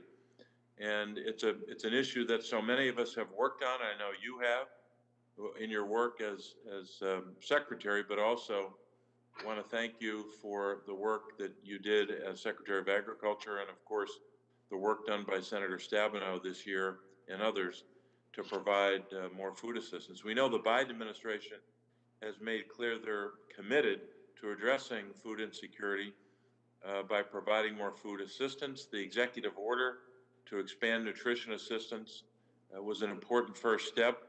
But as you know, Mr. Secretary, there are significant additional investments that require congressional action, and that President Biden has called for in his American Rescue Plan. I appreciate the executive order, including direction for USDA to work with the Department of Justice to review its authority to allow states to provide extra SNAP emergency allotments to the lowest income households. As you know from our discussion, Pennsylvania's been unable to move forward with approved emergency allotments because the Department of Agriculture previously threatened to recoup more than $400 million in additional benefits. The relevant legal challenge was put on hold for 30 days, providing USDA an opportunity to examine and reconsider the decision made by the previous administration. First question, as Secretary, would you explore every legal option and opportunity to maximize emergency allotments to the states and provide much needed clarity to enable Pennsylvania and other states to move forward as quickly as possible? Senator, I'm heartened by the fact that there are conversations taking place between the Department of Justice and the Commonwealth of Pennsylvania to try to get this resolved in a way that is appropriate and is acceptable to the Commonwealth of Pennsylvania. I'd encourage those conversations. I hope that they ultimately end up at a place that you find satisfactory. We certainly encourage that conversation and appreciate the fact that there's still time to get this thing resolved in a way that makes sense. Let me just simply say, as a practical matter or as a philosophy, I think whatever we can do to provide as much help as we possibly can to people in need, we should do. I think however we can make those benefits most conveniently utilized, we should do. I think we should figure out additional ways to make qualification for access to these programs. I think in my conversations with Senator Bozeman, he talked about getting rid of the hassle that can sometimes be connected with these programs. I think he's absolutely right about that. I think there are ways that you can do this without minimizing the integrity or without disregarding the integrity of the programs. So if we can expand access, if we can increase benefits, if we can make them more convenient, I think more people will be helped. And I think that's what I would hope we would be able to do if I'm confirmed at USDA. That would be the goal. More access, more convenience. And I frankly think at some point in time, we need to take a look at the level of benefit. It's great that it's been extended for 6 months, the 15% increase, but the reality is, I think you'll find that the way in which we calculate that benefit doesn't make sense today. And if you create a benefit that's tied to the way things are today, just the need for an increase in the benefit. Mr. Secretary, thank you for working with us on this issue. My last question is about water quality and climate change.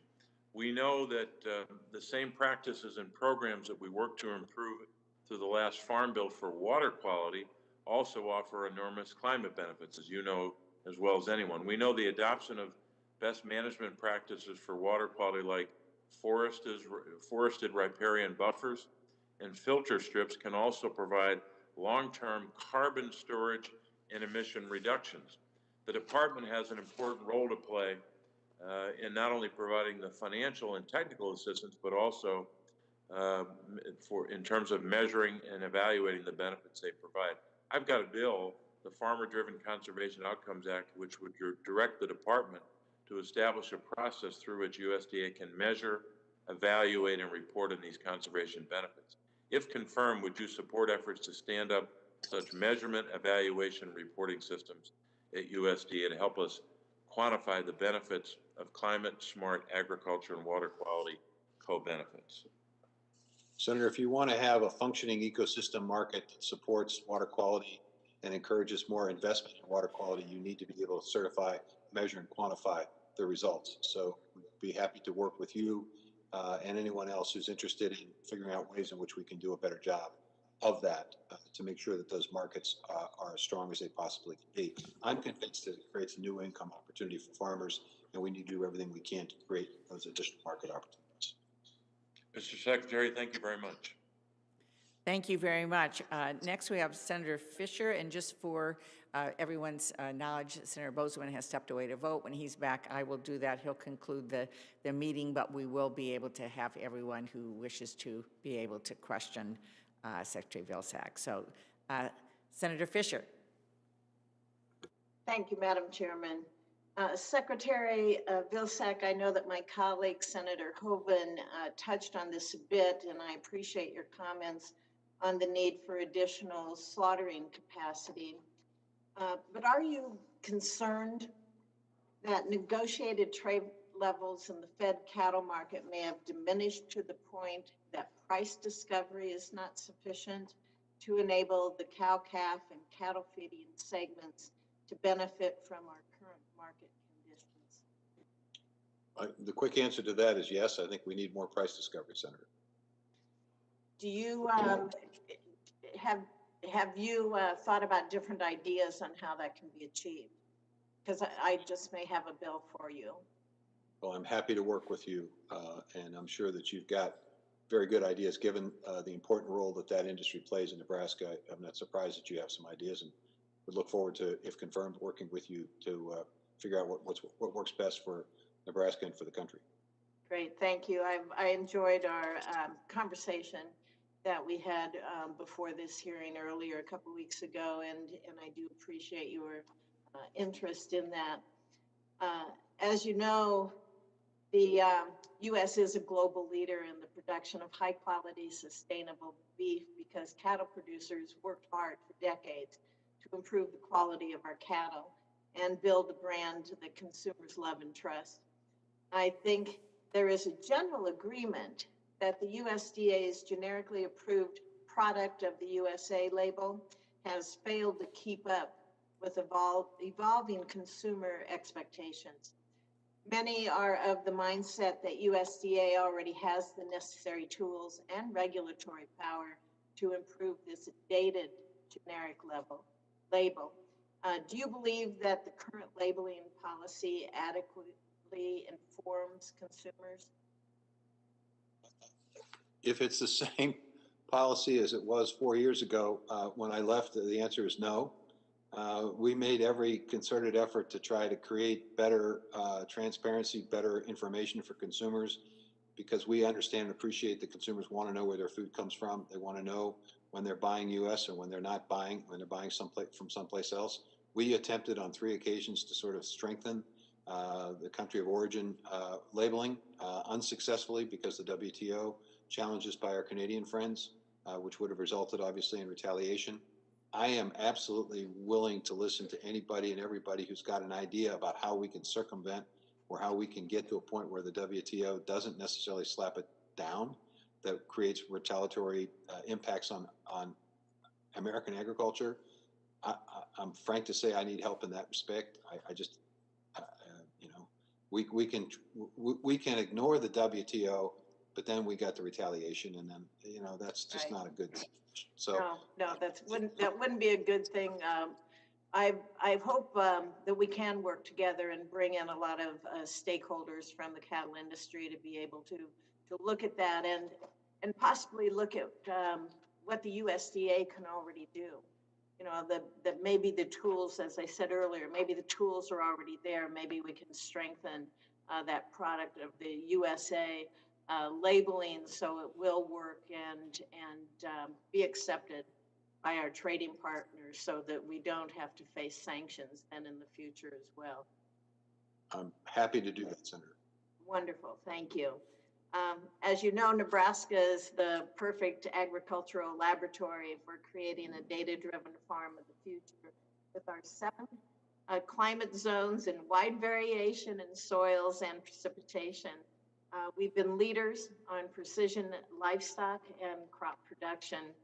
Would you expand on how innovations in agriculture will drive precision livestock and crop production and continue our nation's global leadership role in feeding and fueling the world? Well, happy to do that. Whether it's our consumers here in the U.S. or our efforts to try to export overseas, I can tell you we are facing competition on not just the quality, not just the safety, not just the taste, not just the price. We're also now facing competition on whether or not whatever it is we're selling has been sustainably produced. So to the extent that we can make the case to the world that what's being raised, what's being grown, what's being sold outside the U.S. is being raised and grown in the most sustainable, animal-friendly environments, we can make the case and provide a market advantage to the U.S. So innovation becomes critically important. President Biden has a vision of a zero-emission agriculture, and I will tell you, if we reach that vision by 2050, the goal that he set, as we're reaching it, it will give us an incredible competitive advantage in the world markets because people are hungry for this. But we won't be able to do this without innovation. We won't be able to do it without precision agriculture. We won't be able to do it without a true commitment to soil health and regenerative practices. We won't be able to do it without organic playing a role. We won't be able to do it without the technology that converts agricultural waste into a variety of products so that we move away from an extraction economy we've had in the past to a more circular or more regenerative economy. That's the goal. And if we do that, Senator, I guarantee you we will be able to sell our product anywhere in the world. If we don't do it, we're going to have trouble selling it anywhere in the world. How important is our role of our land-grant universities in all of this in trying to complement the efforts of the USDA? Well, it's funny you mentioned that land grant. This is a 1863 report of the Commission of Agriculture. It was part of the Interior Department. It's the first report from the Commissioner of Agriculture to Abraham Lincoln. If you read the preface of that document, 600 pages about agriculture in the United States, you would be surprised how much similarity there is between that period of time in 1863 and now, and the critical role that education, the land-grant university system that was launched in 1862, and the need for research and innovation has in providing more profitability, more opportunity for farmers, ranchers, producers, and people who live in rural America. it's just the land-grant university is one of the great gifts that President Lincoln and succeeding generations have provided to this country, and it has an important role. Yeah, I think it has an essential role. And it's not just the 1862s, it's also the minority-serving institutions that also have that role in making sure that information gets out to the country. And I would hope that the USDA could work collaboratively, and I believe it would, if I'm confirmed, will work collaboratively with that land-grant university system. I've spent the last 4 years affiliated with Colorado State University, and as a governor, I had a very keen understanding of Iowa State University. So I can tell you that it's a tremendous, tremendous treasure, and we need to utilize it, and we need to invest in it across the board. And if we don't, we're not going to have the innovation that we need to be competitive. Well, thank you very much. Appreciate your being here today and your clear answers. Thank you, sir. Senator Smith.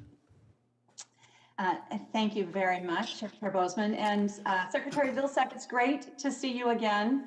I will give you a chance to take a sip of your tea or coffee because you've had a long morning so far. I so appreciated the chance to visit with you a couple of weeks ago, and I really appreciate, as a fellow Minnesotan, your understanding of the diversity of agriculture in our part of the country and the importance of family farmers and ranchers. And I really liked also the way you framed up your comments today, this morning, in terms of 4 what-if moments around climate and food security and competition and inequity. And we've had a lot of great conversation about climate and biofuels, so I want to just associate myself with those good questions from Senator Klobuchar and others. I'd actually like today to hone in a little bit on this question of inequity, and especially what USDA can do to expand access to resources, especially access to credit. So, I'm sure you know, in Minnesota, we have Hmong refugees that brought their farming traditions to Minnesota in the 1970s. We have a significant community of Latino farmers that are really integral to our ag sector, led by great organizations like the Latino Economic Development Center. And we also have Native farmers that are really central to our history and as they work to diversify their economies, are working hard to find markets for their unique products like wild rice, which is becoming a very prized product overseas. So in the 2018 Farm Bill, I pushed for provisions that would help to evaluate access to credit and how well diverse farmers, farmers of color, have access to credit as they work to build their family businesses. And the study came out, they did that. The study came out in 2019, and it found that traditionally underserved farming communities face really significant barriers to receiving private agricultural credit. And that traditionally underserved communities are often not even aware of what their credit options and lending options are. So in the spirit of your opening comments, could you just expand a little bit on how you see this and what you think the USDA can do internally and externally to ensure that these communities are aware of and have true and full access to credit options as they try to operate their farms? There are multiple steps that need to be taken, Senator. First of all, I think we need to take a much deeper dive than has ever been taken before in terms of the USDA programs to identify what barriers actually in fact exist in each of those programs. And I would anticipate and expect that we would put together, for lack of a better term, an equity commission or a task force that would be charged with taking a look at USDA programs, identifying, is there systemic racism inherent in these programs? Are there barriers, maybe intentional or unintentional barriers, that make it difficult for people to access the programs? And if so, how do we correct that? What steps need to be taken? Number one. Number two, I think it's about technical assistance and making sure that we work with people who are trusted in the community. It's very difficult sometimes in those communities to go in from the government and say, the old adage, we're from the government, we're here to help. Maybe it's better to say, we're from the government, we want to affiliate ourselves with a community building organization that you do trust, that you do listen to. And then we want to work with that community building organization to provide the information and the technical assistance and the awareness and the steps necessary for you to be successful in developing these programs. Then I think it takes a workforce that's diverse, that has the right perspective. Maybe some of the people themselves have been through this, so that you essentially have people that are sympathetic and understanding, that maybe the rules may not be fully understood. It may take a little time. It may take some patience to get it done. And then to the extent we have an appeal process, that appeal process has to be true, has to be a real appeal process. It can't be a whitewash, if you will. What we need is to make sure that we have people on those appeal boards at the county level and at the state level that also represent that diversity. And when I was secretary before, I exercised the power to enhance the diversity in many of those county committees. Obviously willing to do that again, but what the hope would be that folks locally understand and appreciate the necessity of having that voice, that person in the room that can explain why this appeal should be considered. And also, I would say it's also accountability and making sure that if I'm confirmed as secretary, and the undersecretaries and the people who are responsible for administering these programs are held accountable. So that means collecting information and data to make sure that we are aware if there's a problem, where the problem might be, so we can address it as quickly as possible. Those are some of the steps that need to be taken, I believe. I really appreciate your answer, and I appreciate especially your what you say about listening to the people that are on the ground. I think about in Minnesota, where we've got the Hmong American Farmers Association and the Latino Economic Development Corporation that know so much about what their members and their community need to make this work. And I'll also just point out that the Minneapolis Fed has also just recently released some data about underserved communities in Minnesota and have a really excellent center for Indian country development that could be really helpful here. So I would love to invite you to Minnesota to have conversations with some of these really talented and knowledgeable community members. I bet Senator Klobuchar would be interested in this as well. I know she is, and I think we could do some real good here and strengthen the ag economy as well as create more opportunities for family farmers. So thank you very much. I appreciate it. Senator Braun.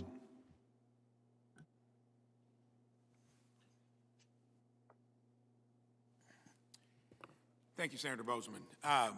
Secretary Vilsack, enjoyed our conversation last week. We covered several topics, and I'm going to focus on three of them, two with some time, and start off with talking about farmers as being great stewards of the land. And I've been involved on the conservation side of farming and involved in farming for decades. And the one thing I see each year that's tougher for farmers is the stakes go up, the risk is greater financially.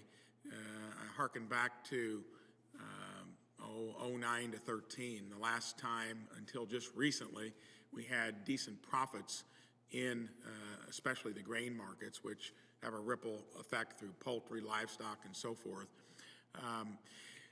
Mentioning anything you can do that's going to make life less complicated for farmers. If we're going to keep family farms as the grassroots level of how we produce food in this country, I think there are a lot of things that need to kind of work in the right direction. I am glad that you're interested in, and I think there's benefits to be derived, adding profit per acre by taking the good stewardship that most farmers exercise anyway, matching it up with voluntary markets. I'm involved in a bill to do that. I think that'll happen, hopefully maybe this year.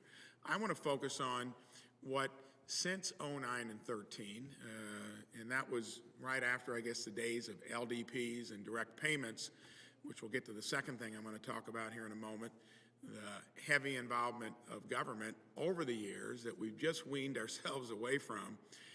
Part of the solution in my mind is to look at the inputs that they use in their business have doubled, tripled, and sometimes quadrupled between 09 and 13 and the present. And I think market concentration is something that whenever you have too much of it, we see it in healthcare now, we see it in tech, we see it in many other places, inputs, prices, costs go up, stay up, don't come down. Would you comment on what you would do in your unique position to address the things that farmers need to buy and purchase increasingly from fewer and fewer and less local all the time in terms of the major inputs that go into their business? Senator, I think one of the things that we could do and should do is for the Secretary of Agriculture to reach out to the Attorney General and see whether or not the Attorney General and Department of Justice would be interested in reinvigorating, recreating the task force that occurred a number of years ago, with the express understanding of taking a look, a very deep dive into the issues that you've raised, and perhaps expanding that task force beyond the Department of Justice to include other players that may have an impact, whether it's the Federal Trade Commission or whether it's the Small Business Administration or whoever might have an equity, if you will, in this issue of markets that are working, markets that are competitive, markets that are open. I think there are tools, obviously, within the USDA that we need to take a look at relative to examining the economic analysis and deep data of the impact of concentration on the costs, on the input costs, to create sort of a foundation, a basis for potential action and rulemaking if necessary. I think you and I talked about the patent laws, whether or not that they need to be looked at and examined to determine whether or not in a day of rapid and incredibly rapid change, they need to be looked at in terms of the amount of time that folks have in terms of patent protection. And I think, frankly, we need to research. This is a bit of field from the input question you asked, but I think we need to take a look at how we might be able to significantly increase public research so that the foundation research upon which new seeds and so forth can be developed isn't necessarily as expensive as our current system, where the private sector basically creates the new technology and then licenses it to seed companies. So I think there are a multitude of ways in which the USDA can be engaged in this conversation. You know, in times like these where agriculture has been stressed so often, in my 2 years here, any industry that gets in trouble generally comes to the federal government to look for help.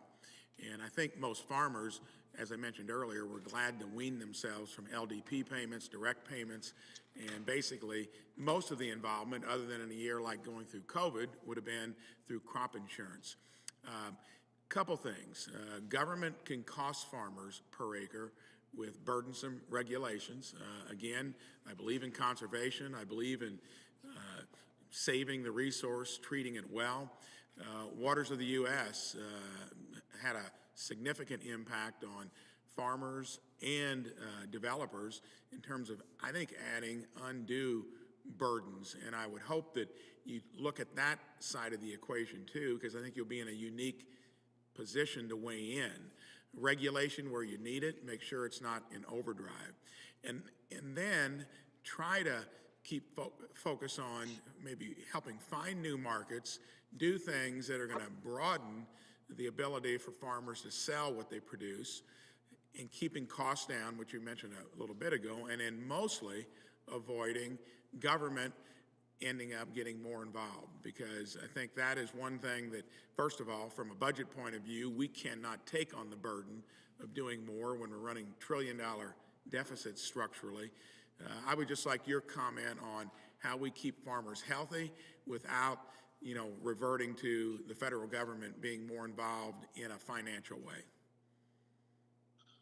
Well, I think, in a word, markets. The ability to create more local and regional markets, the ability to create new markets with our emphasis on climate, the ability to expand on our export activities, either by virtue of newer markets or by more competitive opportunities in existing markets. So it starts with markets, Senator. I think that's critically important. And I do believe that we are on the cusp of creating a series of new market opportunities that will provide greater resiliency in the system, that will provide more income opportunities for farmers, that will do right by the environment, and I think will create jobs in rural places. I think we need to seize this moment. If confirmed, I would hope that I could work with you and others in the committee to make that day happen. I think the President's got the right vision of a zero-emission agriculture. I do believe, honestly, that it will create enormous new opportunities and allow that family farm, regardless of size, to stay in business and to be able to pass it on to the next generation, which is what I think most farmers are anxious to do. Thank you. Do look forward to working with you on those three topics and others as well. Thank you. Thank you. Senator Gillibrand. Thank you, Mr. Chairman. Mr. Vilsack, welcome again to this hearing. I consider you a part native New Yorker, having gone to school at Hamilton and Albany Law. And I hope that you will come and visit New York State as Agriculture Secretary again. I think it would be very meaningful to a lot of our producers. One of the issues I want to touch upon is dairy. You know that New York is the #3 producing state for dairy in the country. But during this pandemic, and even over the last 10 years, dairies, especially small family-owned dairies, have continued to dwindle. And we've seen such extreme hardships that we've seen bankruptcies and suicides in the dairy industry. And so it is a vital interest of mine that we talk about how we can reform dairy pricing. You obviously headed a large dairy organization since 2017. And mid and small sized dairy farms will need to know that you will also be able to look out for them. What assurances can you give these dairies, and can you please elaborate specifically on how you intend to help them? Senator, I think first and foremost, we talked a little bit about the local and regional food system. I think there are terrific opportunities for small and mid-sized dairy operations to take advantage of being able to sell locally, to be able to negotiate prices, to be able to also potentially get assistance and help from the USDA to create small processing facilities where they can convert their product into something more value added instead of shipping it to a processing facility where it's value added someplace else. Are examples of that. I think there are ways in which we can provide help and assistance. I think there are ways in which we can encourage from farm to school. Obviously there are, in addition to fluid milk products, there are other products that could potentially be purchased by a school that's being locally produced and creating more market opportunities. That's one. Two, I think what's interesting, you mentioned the milk marketing system, very complicated, very confusing, very difficult to understand.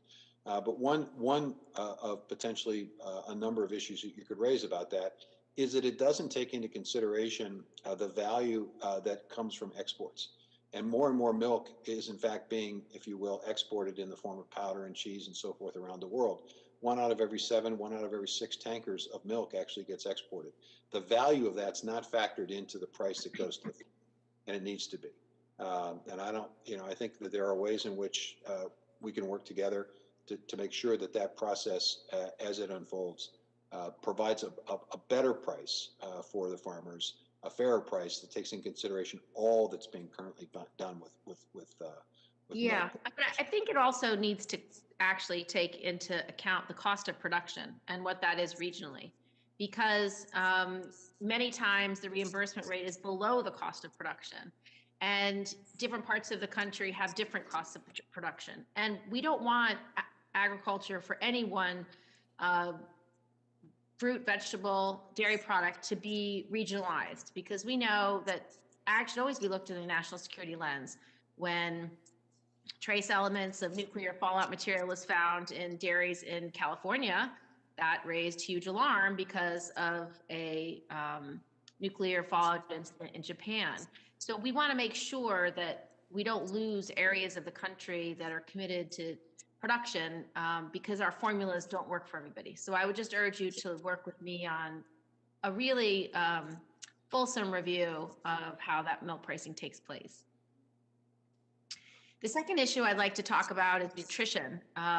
Obviously, the pandemic has left millions of families without a source of income, and many have turned to federal programs like WIC and SNAP for the first time, along with pandemic EBT. The USDA has given many flexibilities and waivers to states to operate these programs efficiently through the pandemic, making it easier for Americans to apply for those benefits and getting more families to be able to feed their hungry kids. But clearly much more needs to be done. So I want to know what actions you will take as Secretary to support these programs to further alleviate the strain. And can you speak to the importance of the PEBT program? And do you believe that Congress should permanently authorize this program?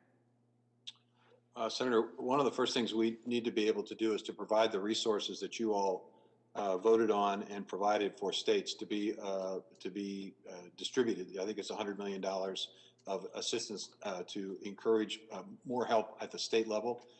A lot of the implementation of these programs occurs at the state level, so I think it's important for us to provide the resources so that the states can do a better job, provide clarity and flexibility so states can do a better job. And I think the Secretary of Agriculture needs to work very, very directly with governors to make sure that it is a priority of every single governor, because frankly, sometimes it's not.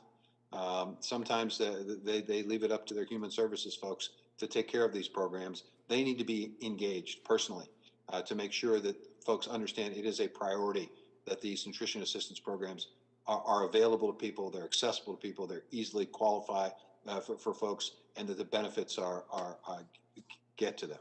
Secondly, keep going. Secondly, the reality is we need to figure out ways in which these benefits can be conveniently used, especially in the face of a pandemic. I mean, it's all well and good to give somebody a SNAP card and say, go to your local grocery store and buy more food. That's great, assuming you have a grocery store. But if you don't have a grocery store, then what? And are there ways in which, with the online work of restaurants that are closed, is there a way of incorporating them in an effort to get resources and food? How do we bolster the capacity of food banks and pantries by investing in their infrastructure? I mean, they are a significant asset here. They are underutilized because they don't have the capacity to store or refrigerate. I mean, there are a multitude of ways in which we need to work at USDA to make this system much more robust and more resilient. You mentioned Thank you, Mr. Secretary. Just to put my time is up, and I want to just tell you I have two questions I'm adding to the record for you to answer in your free time. One is about related to food stamps and other programs, is about nutrition, and the second one is about the food supply chain. We've had horrible disruption because of COVID, so I'll submit those for the record so I don't abuse my time and take too much. So thank you, Mr. Secretary. And you can also finish your, or Mr. Soon-to-be Secretary, you can finish your answer on that also in writing. Thank you. Senator Thune. Okay, Senator Thune is having technical problems. Are we going to resolve those, or are we going to burn him?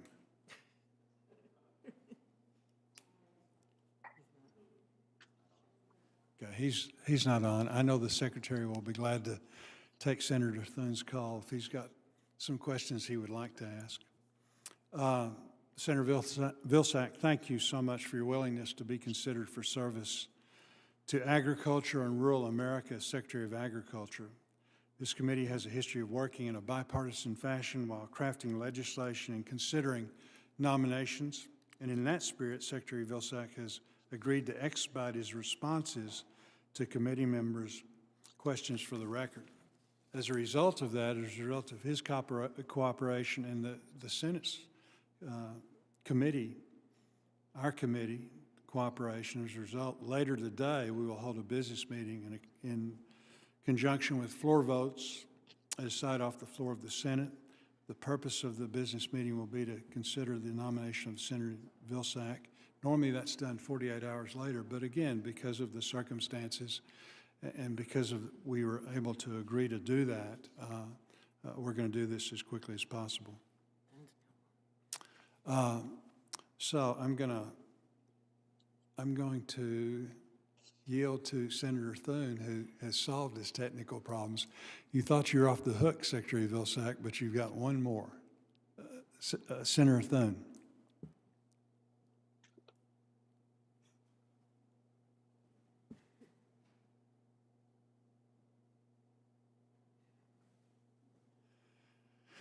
We're working on it.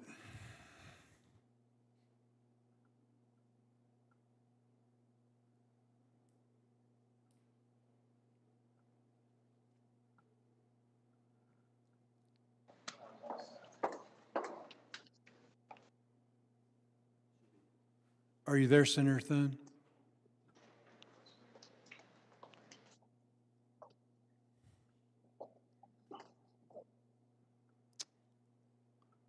Can you hear us?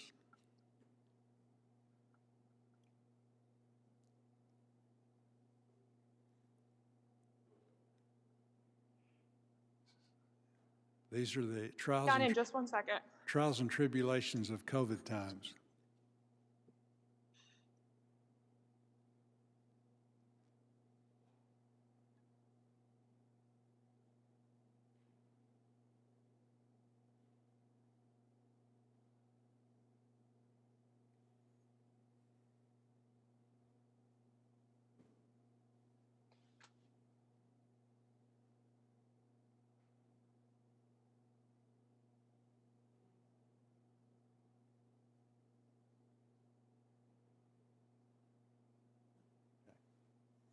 Okay, well, again, as I said earlier, I know Secretary Vilsack, that you're quite willing and able and want to follow up with Senator Thune, so that shouldn't be a problem at all. I ask members to submit any additional questions you may have for the record by 5 o'clock p.m. today, Tuesday, February 2nd, and the nominee has agreed to respond promptly and completely.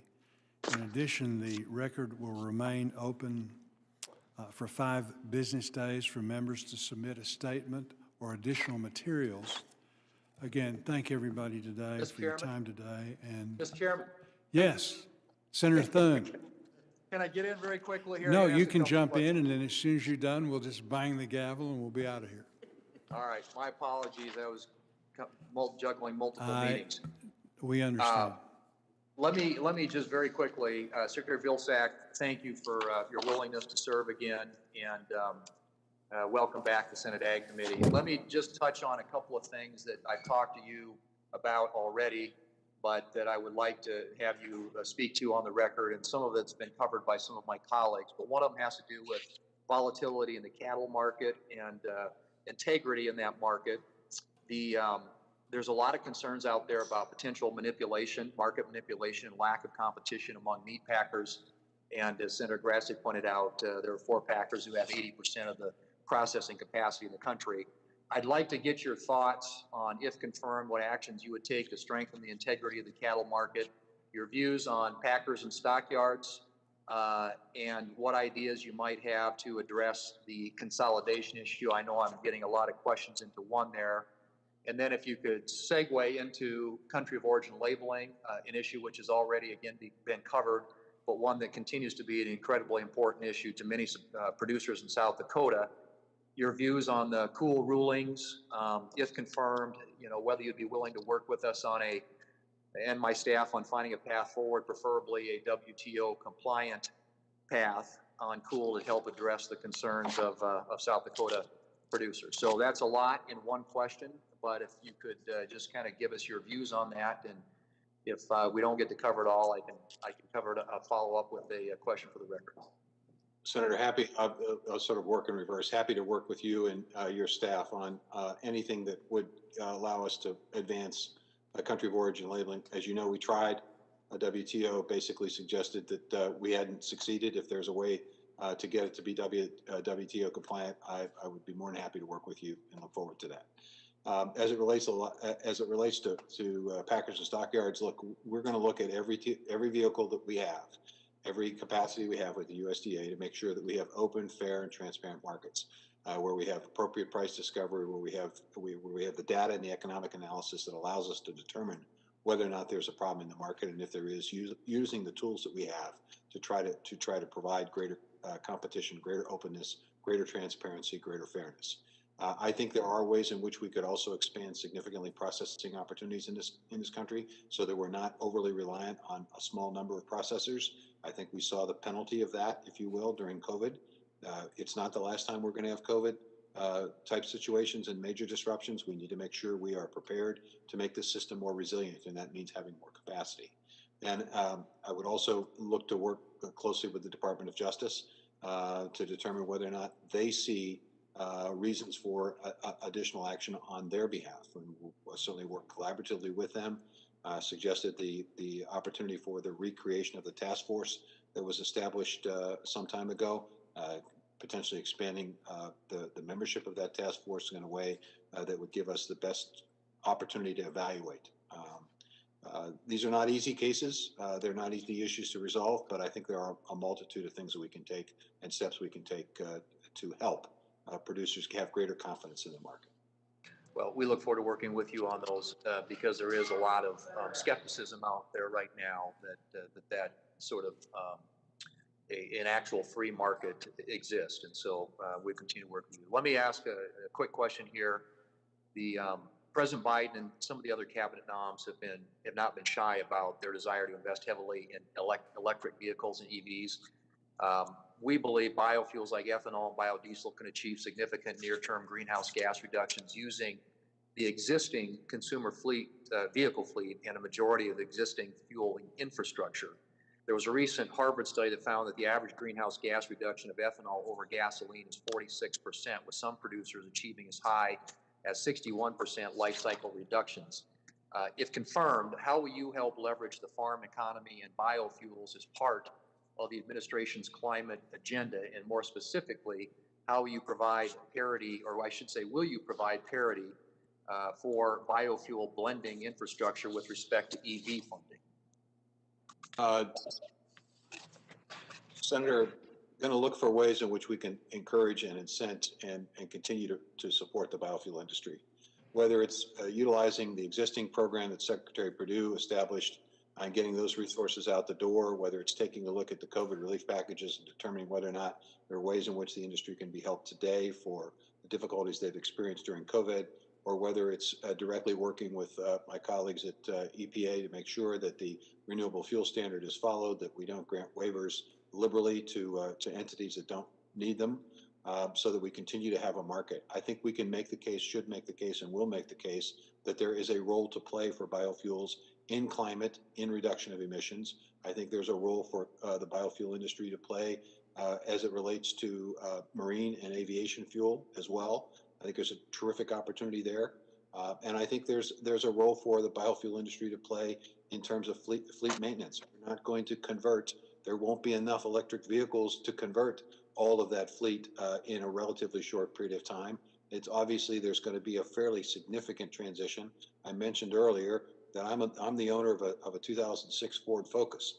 I don't think I'm any different than a lot of Americans. They're going to continue to maintain and own those cars. GM, Ford, they're going to continue to make those cars. So we have to have a fuel system that supplies those cars. And if it's going to, and we might as well have a biofuel system that supplies those cars, because it's about jobs, it's about income stability for farmers, it's about better environmental, and it's about more competition for your transportation dollar, and consumers benefit and reduce our reliance on fossil fuels. So I think there are a lot of reasons why this administration and future administrations will continue to be investing in the biofuel industry. Okay, thank you. Again, you're hitting all the right themes there, and I look forward to working with you on that issue. And I know, Mr. Chairman, my time has expired. I appreciate your indulgence. I have a couple of questions I'd like to perhaps submit for the record, but Mr. Secretary, thank you for being with us today, and we will look forward to engaging you on this and other issues that impact the economy and farm and ranch country. Thank you. Thank you, Senator.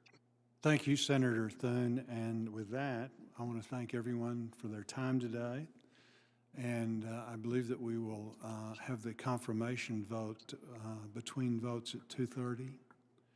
That's my understanding. Okay, so we look forward to that. And with that, we're adjourned.